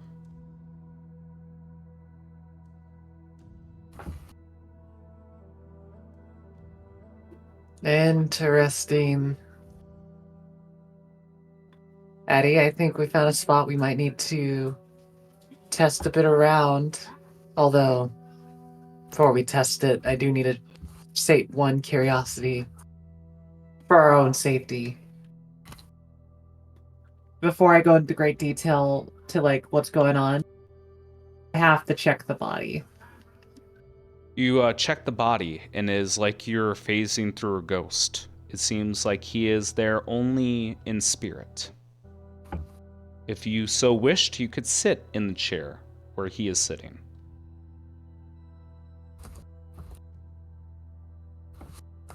God damn it, Graham, so tempted. Before you guys do anything substantial, because again, we are running short on time, and I know I'm going to be pushing for an answer here. But I do want to show you guys a little bit of a landing page that I made for you guys to reflect this. Would everyone like to see it? I would. Yep.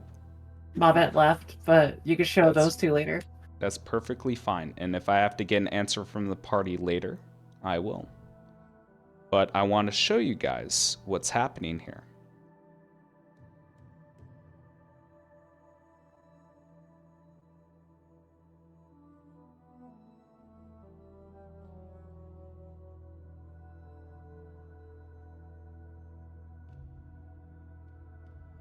Okay. There we go. You will notice 4 of the genasi that you guys are aware of. Infernalex, Maelstrella, Tremora, and Galen. And you will also notice beneath them a little clock. Do you guys see all of this? I do. Okay, let me explain something to all of you. Hold up here quick. Rules. Okay.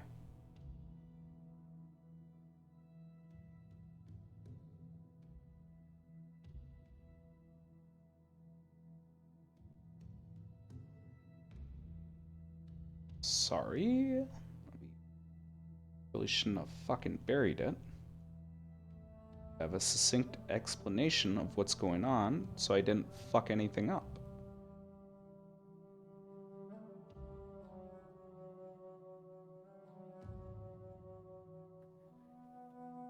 Oh, the timers. Basically, we're gonna have to try to fuck with them all. And I trust me, I will explain it in just one moment. It is just pissing me off that I cannot find the document that I wrote down specifically for this. Okay, let me double check.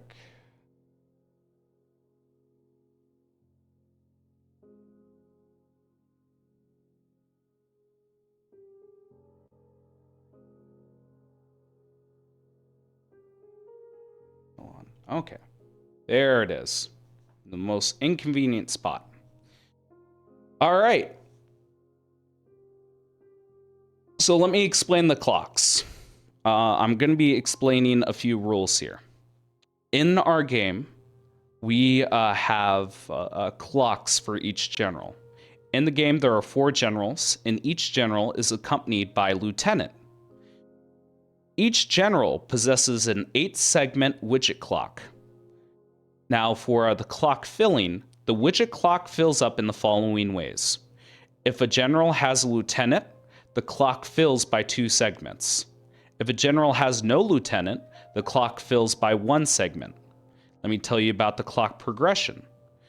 The widget clock advances each time the player party defeats a lieutenant or a general. Let's talk about what happens when the clock gets filled. When one of the widget clocks is completely filled, the corresponding region is destroyed. The enemy army has become stronger, making the general or lieutenant in question more challenging. Now, if that were to occur, any general whose clock is filled moves on to a new region. Now, something I should specify, we are not going by traditional time. We're following your actions because God knows I am terrible at moving time forward.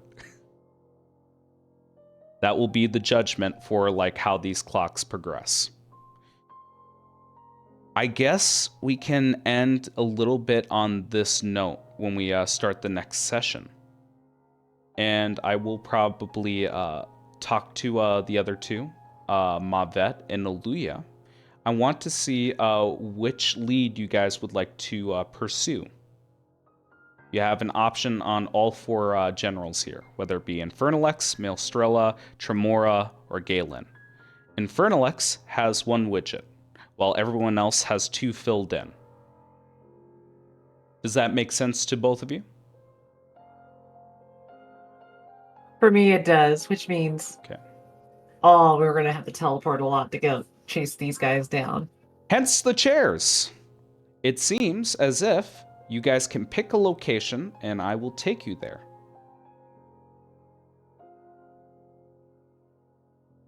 Now, again, we only have half the party. I'm not expecting a decision right at this moment, but in between this session and the next session, I would like an answer to start getting things ready for that region. I will make sure to tell everyone about this. Before we end the session, any questions?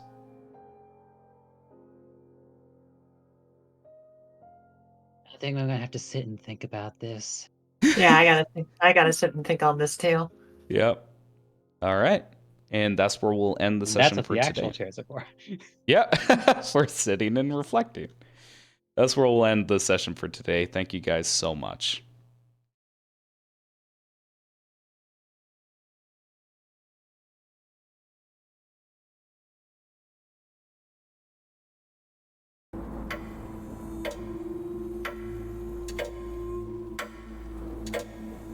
This has been House Common Blood. The intro and outro music is Oh My Dog by Savick, and any other music and sound effects used in this episode are royalty free. Credits can be found in the episode description. Please review us on whatever podcast listening app you happen to be using. And if you like us, tell other people. Word of mouth is the best way for us to grow. Thank you for joining us. Where is the fire?